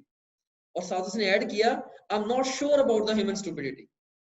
ठीक है, तो ओके सॉरी उसने कहा, उसने ऐड किया, आई am not sure about the universe, ठीक है। ये यूनिवर्स इन्फिनिट है, इसके बारे में मुझे पक्का यकीन है कि ह्यूमन स्टुपिडिटी जो है ये पक्की बात है, ये इन्फिनिट, ठीक है। ये उसने ये बात की थी।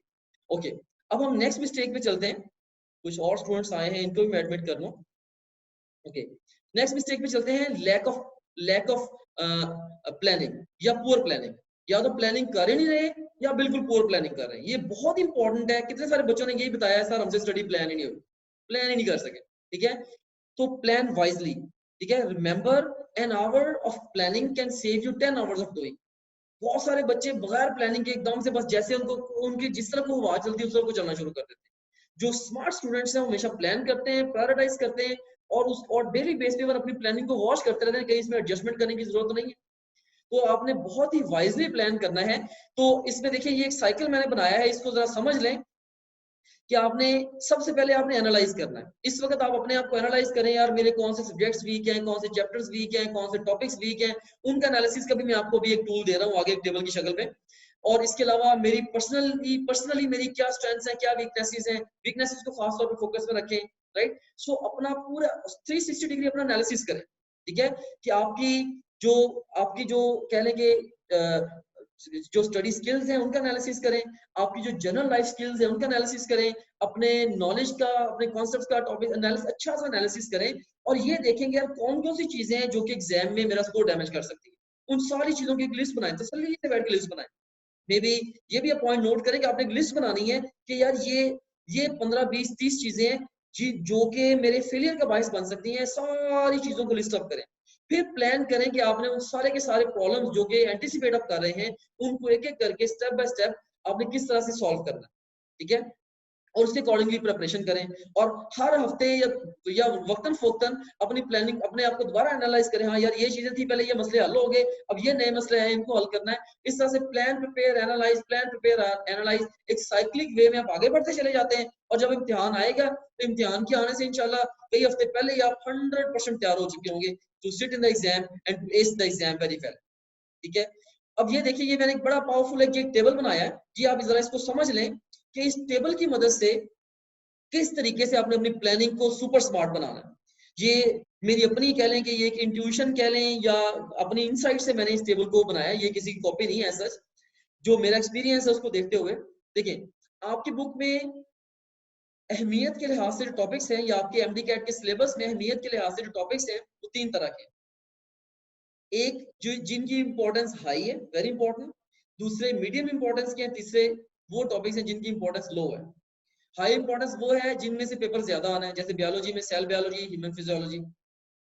मीडियम इंपॉर्टेंस वो है जहां से पेपर का दरमियाना पोर्शन आना है, जैसे बायोएनर्जेटिक्स है, जैसे बायोटेक्नोलॉजी वगैरह। और लो इंपॉर्टेंस वो वाले पोर्शन हैं जहां से एग्जाम में पोर्शन कम आना है, ठीक है, जैसे किंगडम एनिमलिया वगैरह, दिस दैट। तो अच्छा, ये तो इंपॉर्टेंस के हवाले से 3 एरियाज हो गए। अब अपना जहन में आप ये रखें कि जो इंपॉर्टेंट टॉपिक्स हैं आप उनके लिए दिमाग में एक डिजिट अटैच कर लें 1, या अपनी कोड वर्ड उसका बना लें दिमाग में 1। मीडियम इंपॉर्टेंस जिनकी जो है उनका कोड वर्ड हो गया 2, और जिनकी लो इंपॉर्टेंस उनका कोड वर्ड हो गया 3। चलो, एक तरह से आपने इसको इस तरह से देख लिया। दूसरी तरफ से आप ये देखें कि जो डिफिकल्टी है, ये left column, extreme left column के अंदर आप देखें, ये टॉप कॉलम मैंने भी डिस्कस किया है कि हाईली इंपॉर्टेंट और मीडियम इंपॉर्टेंस की टॉपिक्स है और लो इंपॉर्टेंस। फिर अब ये देखें एक्सट्रीम लेफ्ट कॉलम के अंदर आप देखें कि ऐसे टॉपिक्स हैं आपकी बुक के अंदर या सिलेबस के अंदर जो जिनके डिफिकल्टी लेवल हाई है, फिर मीडियम और लो डिफिकल्टी लेवल है। और हाई वालों को आप ए कहें, मीडियम वालों को बी कहें और लो डिफिकल्टी वालों को सी कहें। अब आपने करना क्या है? करना आपने ये है, अपना एमडी कैट का सिलेबस उसका प्रिंट एक निकाल लें। प्रिंट निकाल के हर टॉपिक को पहले आप उसकी अहमियत के हवाले से नंबर दें कि जी 1 2 3 1 2 3 1 2 3, पूरे सिलेबस को आपने नंबर दे देना। उनकी अहमियत के हवाले से आपने नंबर दे दिया। और इन चीजों की अहमियत का बंदे को तब पता चलता है जब एग्जाम में 2-4 दिन रह गए होते हैं, ठीक है। लेकिन आपने उसके लिए पहले से तैयारी की हो तो बहुत फायदा हो जाता है इंसान।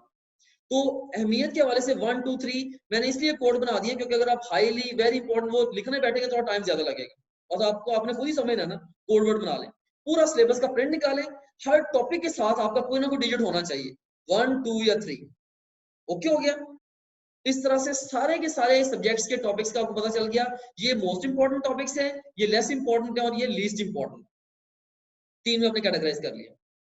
दूसरा नंबर पे अब आप इस तरह से देखें, यार कौन से टॉपिक्स मुझे बहुत अच्छे आते हैं जिनको मैं ना भी पढ़ूं तो खैर है, वो आपके लिए कह लें कि लो डिफिकल्टी वाले हैं। कौन से टॉपिक्स हैं जिनको हमने सी के साथ लेवल किया है।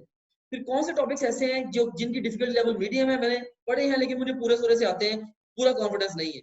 और कौन से जो हाई डिफिकल्टी, जिनको जो ऐसे टॉपिक हैं जो मुझे लगता है मैंने कभी पढ़े ही नहीं। अब हाई डिफिकल्टी वालों को ए लेवल करें, मीडियम वालों को बी लेवल करें और लो डिफिकल्टी वालों को सी लेवल करें। अब एक सेकंड राउंड आपने सिलेबस के साथ लगाना है। पूरे सिलेबस के ऊपर हर टॉपिक के साथ आप मेंशन करें कि ये ए है या बी है या सी है। अब खुद देखें, अब ये हो गया। अब जब टॉप ग्रेड के स्केड्यूल के मुताबिक आप लोग पढ़ना शुरू करेंगे, अब क्या होगा, आपने इससे कोई भी टॉपिक उठाया, हाँ जी ये न्यूक्लियस पढ़ने लगा, हाँ जी मैं प्रोजेक्टाइल मोशन पढ़ने लगा, उसके साथ लिखा हुआ जी 1A, यानी कि ये हाईली इंपॉर्टेंट भी है और ये मुझे मुश्किल भी बहुत लगता है, यार इसको तो मुझे बहुत ज्यादा फोकस करना पड़ेगा। यानी कि इस अप्रोच से हर टॉपिक को पढ़ने से पहले आपको उसकी अहमियत का भी पता है और आपको ये भी पता है कि यार इसके ऊपर मेरा कितना तो जोर लगना है, उस हिसाब से आप उसके ऊपर टाइम अलोकेट कर सकते हैं। अब एक टॉपिक है जिसका डिफिकल्टी लेवल बिल्कुल लो है और उसकी इंपॉर्टेंस भी लो है, जो कि खाना नंबर 9 के अंदर है जो टॉपिक समझ, ठीक है। तो अब उन टॉपिक्स को आप लास्ट डे पे नहीं भी रिवाइज करेंगे तो कोई मसला नहीं, जब आपने आखिर में रिवाइज करना है तो आप खुद देखें कि आपने जो ज्यादा इंपॉर्टेंट और ज्यादा डिफिकल्ट चीजें आपको लगती है आपने उनकी रिवीजन की तरफ जाना है। तो ये देखें कितना पावरफुल टूल मैंने दे दिया है, ये first time in the history. अब कह लें कि इस तरह का टूल किसी मेंटोर ने अपने स्टूडेंट्स के साथ शेयर किया, आई नो दैट।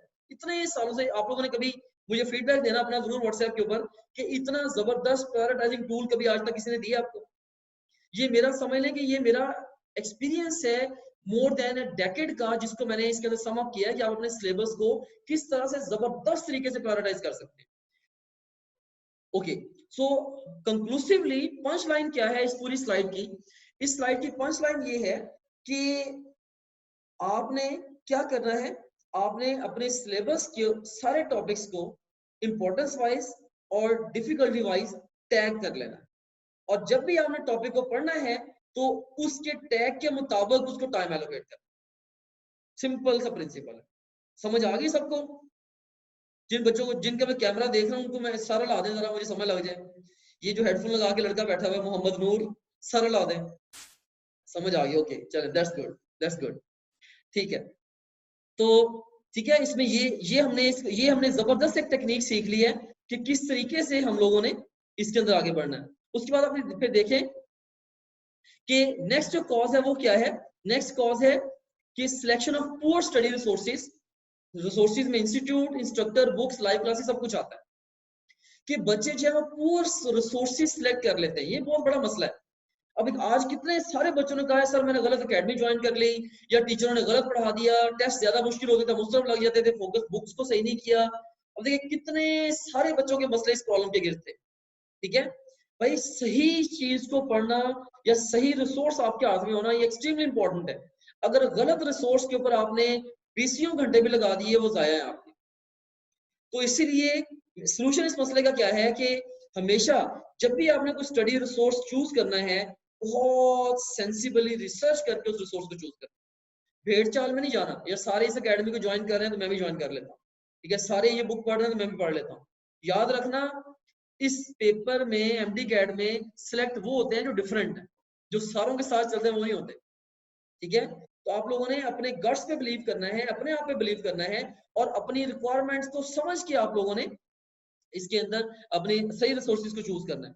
अच्छा इंस्टीट्यूट चूज करें, राइट, और अच्छा इंस्ट्रक्टर चूज करें, इंस्ट्रक्टर्स, अच्छी बुक्स को चूज करें। अगर लाइव क्लासेस भी ले रहे हैं तो बहुत सोच समझ के, ठीक है।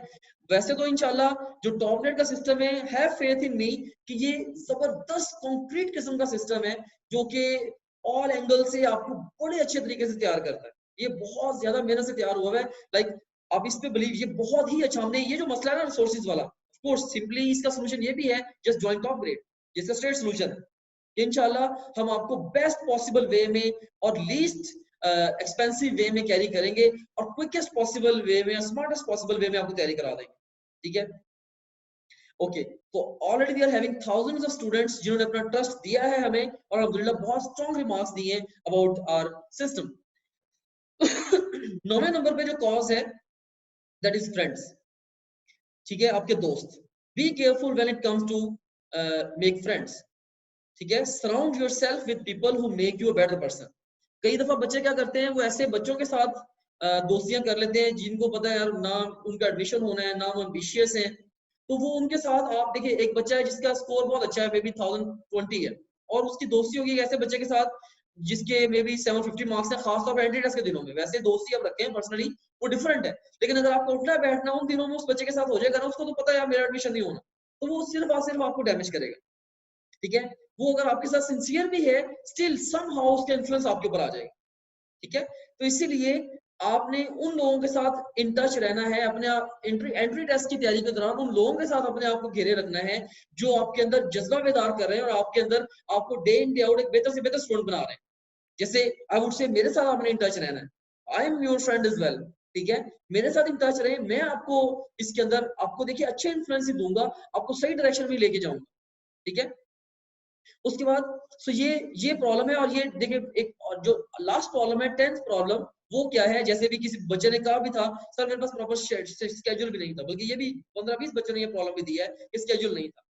ठीक है, not having a strict study schedule, एक पक्का स्केड्यूल ही नहीं था, बस जब दिल किया जो दिल किया पढ़ लिया, नहीं दाखिला हुआ। भाई जब तक एक स्केड्यूल्ड वे में, एक सुपर स्मार्ट वे में आप लोग तैयारी नहीं करेंगे, ये इतना इजी एग्जाम नहीं है, ठीक है, तब तक दाखिला नहीं होना। तो सोल्यूशन इसका क्या है, तो बहुत सारे बच्चों ने कहा भी कि सर हमारे साथ स्केड्यूल शेयर करें, तो 1 जुलाई से लेके मैंने ऑनवर्ड्स 100 डेज का प्लान बनाया, ठीक है, हर दिन डिवाइड करके दिया है कि इस दिन इन सब्जेक्ट्स के ये टॉपिक पढ़ने हैं, इस तरीके से पढ़ने हैं, इतना टाइम लगना है। इसको मैं आपसे शेयर भी अभी कर देता हूँ, ये स्केड्यूल भी आपको थोड़ी देर में दिखा देता हूँ, ठीक है। तो ये स्केड्यूल को बल्कि अभी हम देख भी लेते हैं थोड़ा सा। यू सीन हियर, ये जनाब हमारे पास है स्केड्यूल, ये स्केड्यूल देख लें टॉप ग्रेड का। तो इसके अंदर आप देख सकते हैं कि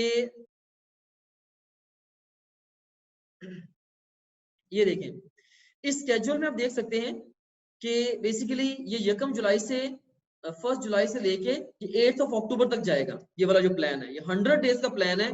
और ये एक जबरदस्त तरीन प्लान है जिसके पीछे 10 साल का एक्सपीरियंस है। और इस प्लान के मुताबिक आप पूरे कॉन्फिडेंस अपनी तैयारी कैरी कर लें, इंशाल्लाह यू विल बी सक्सेसफुल।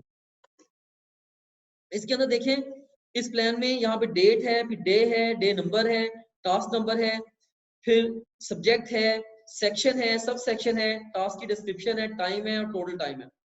अब इसमें देख सकते हैं कि डे 1 है, जैसे डे 1 पे अपने फिजिक्स, ये देख सकते हैं आप जहाँ पे मेरा माउस है। तो डे 1 पे आप लोगों ने फिजिक्स, केमिस्ट्री, बायोलॉजी और इंग्लिश, इनके कौन कौन से यूनिट्स के कौन कौन से टॉपिक्स पढ़ने हैं और हर टॉपिक को कैसे पढ़ना है। पहले लेक्चर सुनना है इतनी देर में, फिर स्लाइड्स देखनी है, फिर बुक को पढ़ना है, फिर एमसीक्यूज को अटेम्प्ट करना है, वगैरह वगैरह। बिल्कुल हमने पूरा प्लान दिया हुआ है। और ऑन एवरेज हर रोज तकरीबन आप 8 से 9 घंटे लगाएंगे। इसमें सेल्फ स्टडी भी आपकी शामिल है, देखें टेक्स्ट बुक की रीडिंग भी हमने अंदर ही शामिल की हुई है।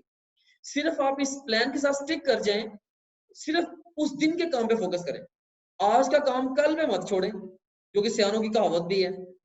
तो इस तरह से देखिए इसमें हमने मल्टीपल फेजेस बनाई है। फर्स्ट रिवीजन में अब देखिए हमने सारा का सारा सिलेबस एक दफा कवर करा दिया। ये आपको प्लान जो पूरे का पूरा है 100 डेज का, ये आपको इंशाल्लाह, ये भी मैं एक व्हाट्सएप नंबर देता हूँ, आप उसके ऊपर अपनी इंक्वायरी भेजेंगे, आपको ये प्लान हम फॉरवर्ड भी कर देंगे व्हाट्सएप पे।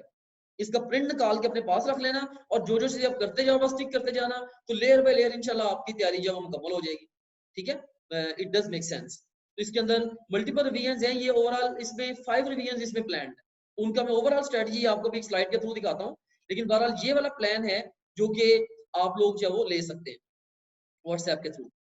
तो इसमें आप देखें कि ये अब हम आगे कि अल्टीमेटली हम प्रॉब्लम्स को सम अप करते हैं। सो सारे मसलों का जो बेसिक मसला है ना, जो कह रहे हैं कि लुबे लबाब इस सारी डिस्कशन का ये है अभी तक का, कि आप लोग ट्रैप्ड है। हर बच्चा कहीं ना कहीं पे ब्लॉक्ड है, कुछ कॉन्सेप्ट में ब्लॉक है, कुछ इंफॉर्मेशन में ब्लॉक्ड है, कुछ कोई नॉलेज में ब्लॉक्ड है, कोई प्लानिंग में ब्लॉक्ड है, कोई स्किल्स में ब्लॉक्ड है, कुछ मल्टीपल चीजों में ब्लॉक्ड है, राइट। तो हर बच्चे के अपने अपने मेंटल ब्लॉक्स हैं। और आपने करना क्या है, आपने बिल्कुल दिया सोल्यूशन क्या दिया, बी रथलेसली एब्सोल्युटली इंटेलेक्चुअली ऑनेस्ट, दयानतदारी के साथ बेरहम होके अपने सारे ब्लॉक्स को खुद आइडेंटिफाई करें, शायद कोई और इतना अच्छा नहीं आइडेंटिफाई कर पाएगा।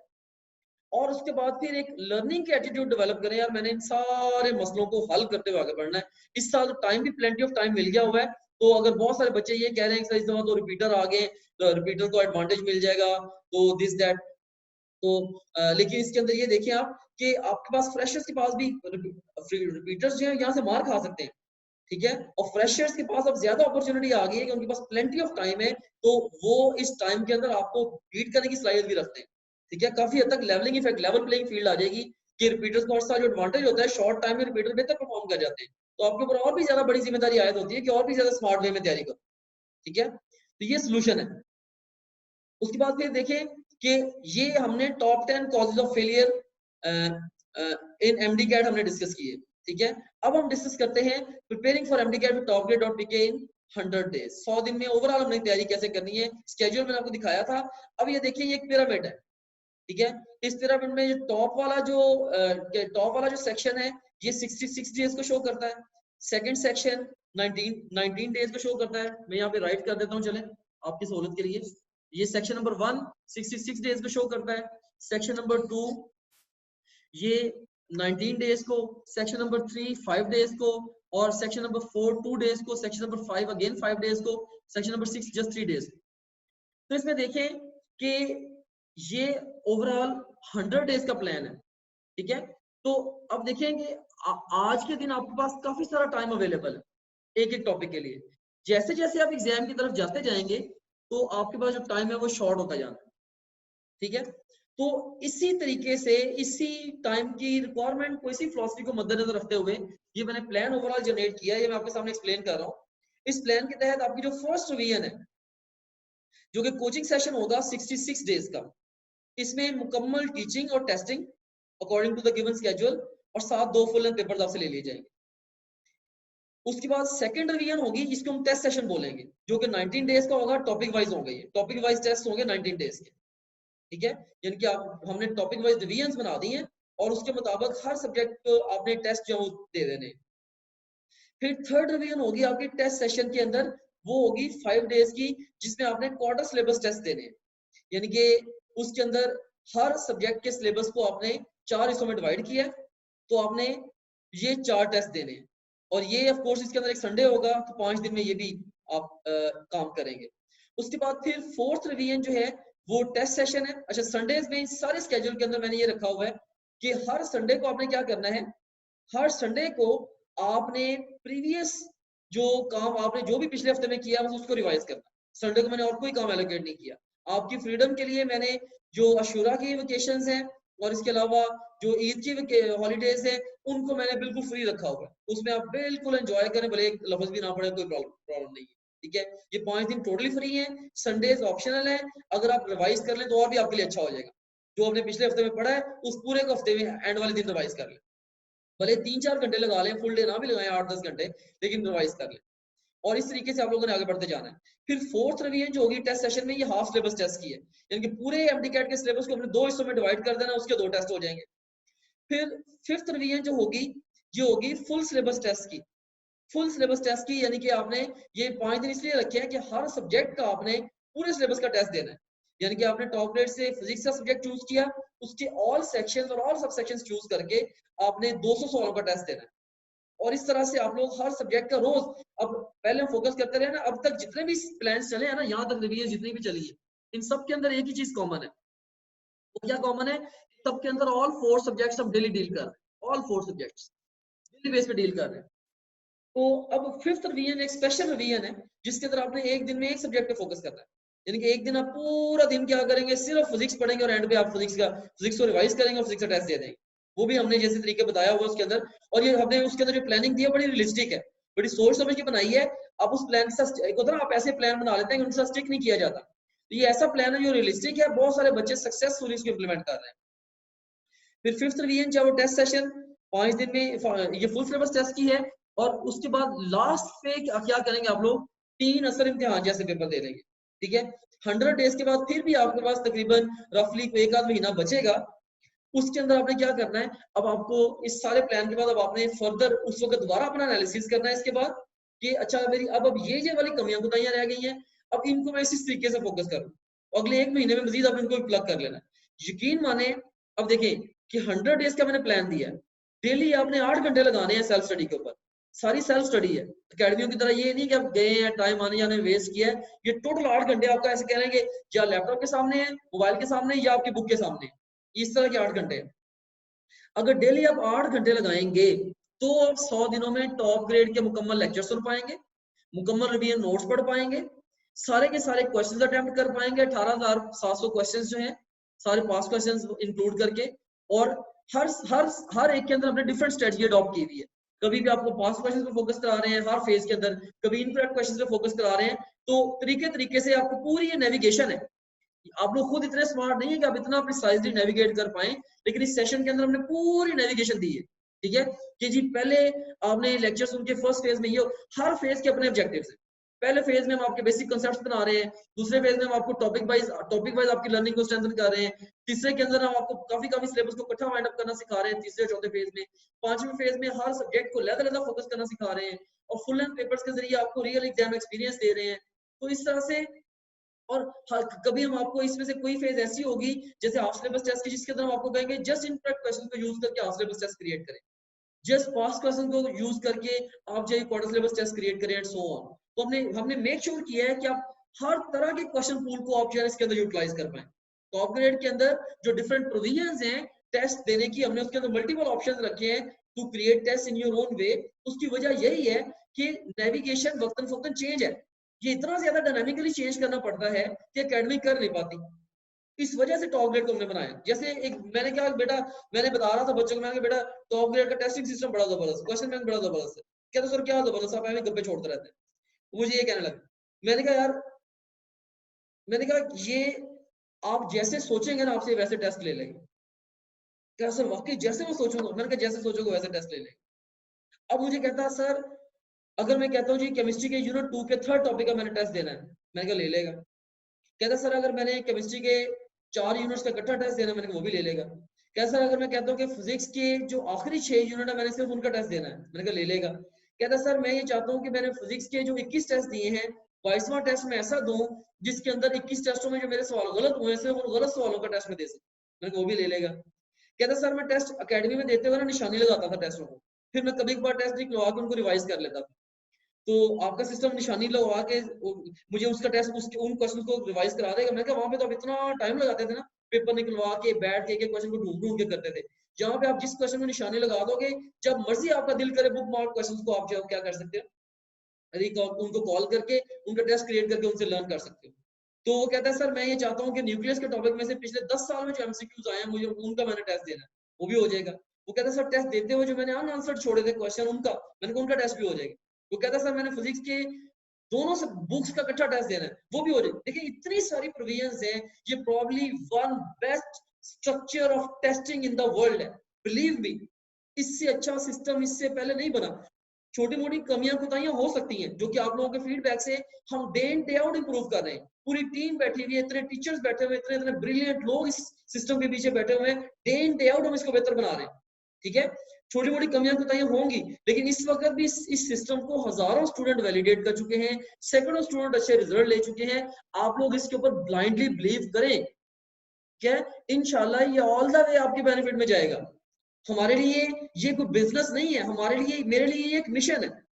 ठीक है, मेरे लिए एक मिशन है। हमने इसको स्टार्ट ही इस पूरे प्रोजेक्ट को एज अ मिशन किया था, तभी तो हमने बगैर किसी रिटर्न के इतने सालों के लिए इसके ऊपर रिजल्ट किया, जब लोग इसके प्रोजेक्ट का फ्यूचर भी नहीं देख रहे थे। ठीक है, so you have to have faith in us and in top grade. उसके बाद नेक्स्ट आप देखें, ये मैं ये क्या नजर आ रहा भला आपको? ये स्विमिंग पूल है, ये स्विमिंग पूल है। आप कहेंगे सर ने जो है ना डिस्कशन करते करते दरमियान में स्विमिंग पूल क्यों घुसेड़ दिया? ठीक है, तो मैं आपको ये बताना चाहता हूँ कि एंट्री टेस्ट की जो तैयारी है ना, ये बिल्कुल ऐसे ही है जैसे एक स्विमिंग पूल में वाटर को रोकना। पूरे स्विमिंग पूल में एक भी छोटा सा सुराख हुआ ना, ओवरनाइट वो खाली हो जाएगा, ओवरनाइट वो खाली हो जाएगा। ठीक है, तो जैसे घर में बड़ी सारी टंकी है, जस्ट एक नल खुला रह गया तो खाली हो जाएगा। ठीक है, टंकी खाली हो जाएगी। तो इसके अंदर आप देखो कि ये इंपॉर्टेंट है कि आप लोगों ने ऑल एंगल से अपनी तैयारी को सिक्योर करना है, और इसको सिक्योर करने का जो बेहतरीन तरीका है वो क्या है? मेरा ओपिनियन ये है कि वो टॉप ग्रेड ही है। इतना फुल प्रूफ सिस्टम इस वक्त कोई और एग्जिस्ट नहीं करता पाकिस्तान में। ठीक है, ये फर्स्ट वन है। देखिए अभी कोविड-19 से पहले आप तैयारी कैसे करते थे? एकेडमी में जाते थे, लेक्चर टेस्ट और टेस्ट पर डिस्कशन ले लेते थे। अब उसमें टाइम भी वेस्ट होता था, लर्निंग भी आपके मुताबिक नहीं होती थी, और टेस्टिंग सिस्टम में इतने सारे मसले, सेटिस्फेक्शन ही सारे टीचर के साथ होती थी, पैसे भी इतने ज्यादा भरने पड़ते थे वगैरह वगैरह। लेकिन हमने क्या किया, हमने पूरी एकेडमी आपके मोबाइल या आपके लैपटॉप में दे दी, जहां से आप लेक्चर सुने, आप टेस्ट दें, आप रिवीजन नोट्स पढ़ें, आप फुल लेंथ पेपर, आपके जितने प्रॉब्लम्स हैं जो आज आपने शेयर भी किए हैं व्हाट्सएप के अंदर, उन सारे प्रॉब्लम्स को पकड़ के हमने इस सिस्टम के थ्रू सॉल्व कर दिए। तो आप एक दफा ट्रस्ट करके इस सिस्टम को ज्वाइन करें, इसके इसके थ्रू अपनी तैयारी को शुरू कर दें, कैरी करें। इंशाल्लाह आपका जो इसके ऊपर फेथ है डे इन डे आउट बढ़ता चला जाएगा। ठीक है, इसके अंदर ओवरऑल सो इस सिस्टम पे I want you to believe in this system. So अब देखें कि अगर एंट्री टेस्ट को हम देखें ना कि कन्वेंशनल टीचिंग सिस्टम बॉटम से और टॉप, जैसे हम इस टेबल के अंदर इस पिक्चर में बॉटम टू टॉप जाते हैं तो कन्वेंशनल से रेवोल्यूशनरी सिस्टम बन रहा है। जब हम लेफ्ट टू राइट जाते हैं तो नॉन पर्सनलाइज से पर्सनलाइज सिस्टम बन रहा है, यानी कि आपके मुताबिक। आमतौर पे जो अकेडमियां हैं वो सारी की सारी देखें देसी सिस्टम है और पर्सनलाइज भी नहीं है, पूरी पूरी क्लास को इकट्ठा पढ़ाई जा रहे हैं। जबकि टॉप ग्रेड जो है इंतहाई एडवांस है और बिल्कुल आपके मुताबिक है, यानी कि आप ये समझें ये आपकी जाती एकेडमी है, your own academy for entry test preparation. आपकी जाती एकेडमी है जो आपके मुताबिक आपको तैयारी करा रही है। देखिए इससे अच्छा क्या होगा कि आपके पास टीचर्स हैं, हर चीज ऐसी है जिसको आप अपनी मर्जी के मुताबिक यूज करके पूरी फ्लेक्सिबिलिटी के साथ तैयारी आप कर सकें। उसके बाद नेक्स्ट आप देखें कि इसके थ्रू बेनिफिट क्या होगा। आपके एक तो टाइम और पैसे बचेंगे, बेहतर तैयारी होगी और कामयाबी इंशाल्लाह आपकी यकीनी होगी। उसके बाद फिर ये एक लाइन मैंने एंड पे लिखी है, ये एक कह लेंगे कंक्लूसिव लाइन है, the top grade way, the top grade way, ठीक है।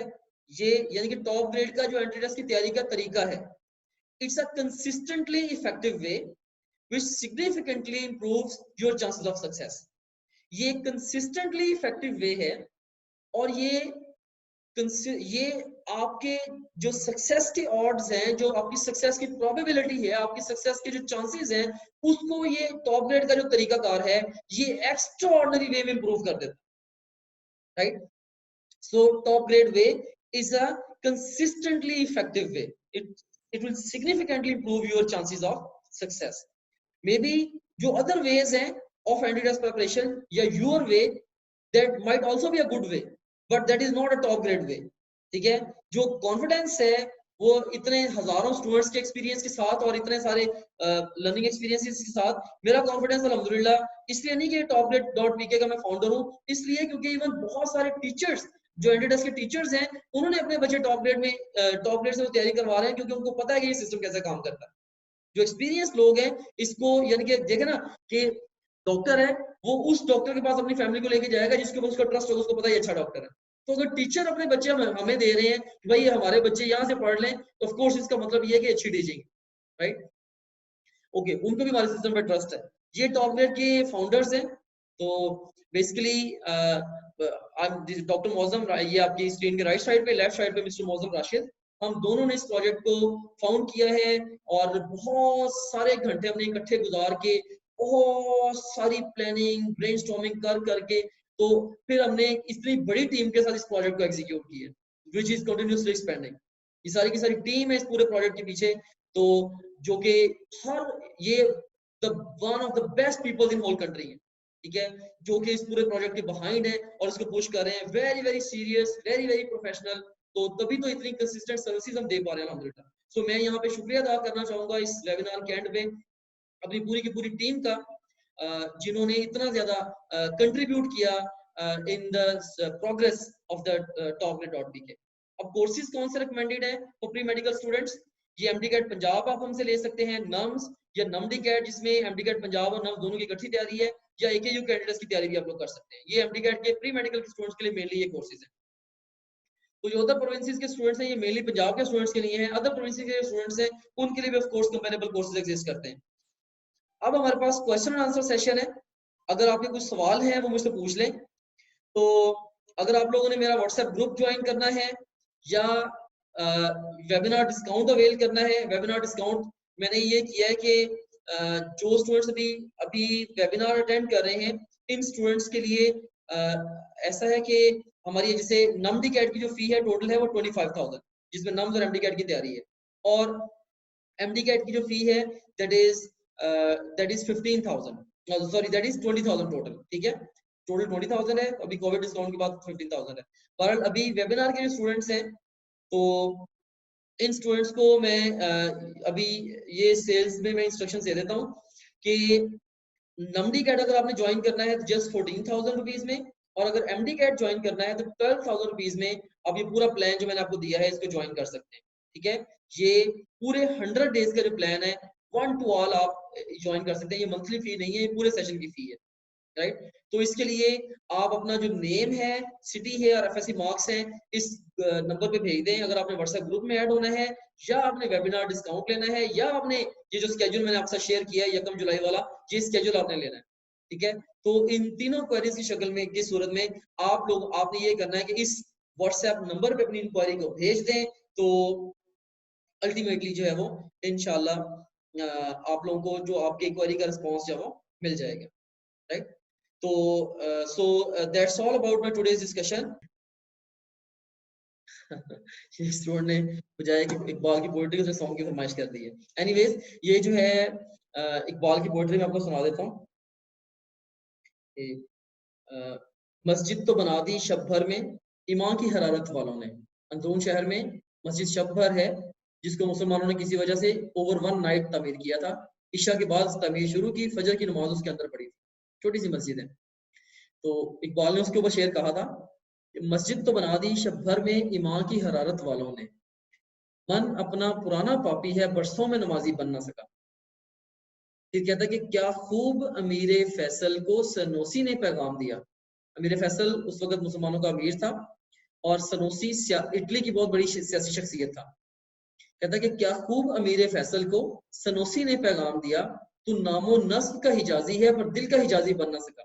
हिजाजी बेसिकली ये जो अरब है ना इलाका, इसी पूरी बेल्ट है जिसमें मक्का और मदीना दोनों आते हैं, जिनकी बहादुरी मेहमान नवाजी खूबियां बड़ी मशहूर थी। तो वो कहता है कि क्या खूब अमीर फैसल को सनोसी ने पैगाम दिया, तू नामो नस्ब का हिजाजी है पर दिल का हिजाजी बन ना सका। फिर कहता है कि मेरा पसंदीदा शेर है कि नम आंखें तो हो जाती हैं पर क्या लज्जत इस रोने में। कहता है नम आंखें तो हो जाती हैं पर क्या लज्जत इस रोने में, जब खूने जिगर की आमेजश से ये अश्क प्याजी बन ना सका।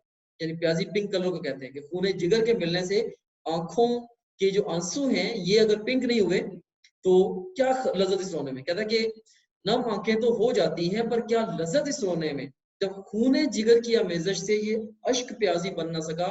इकबाल बड़ा उपदेशक है, यानी कि मजनू पागल दीवाना। इकबाल बड़ा उपदेशक है, मन बातों में मोह लेता है।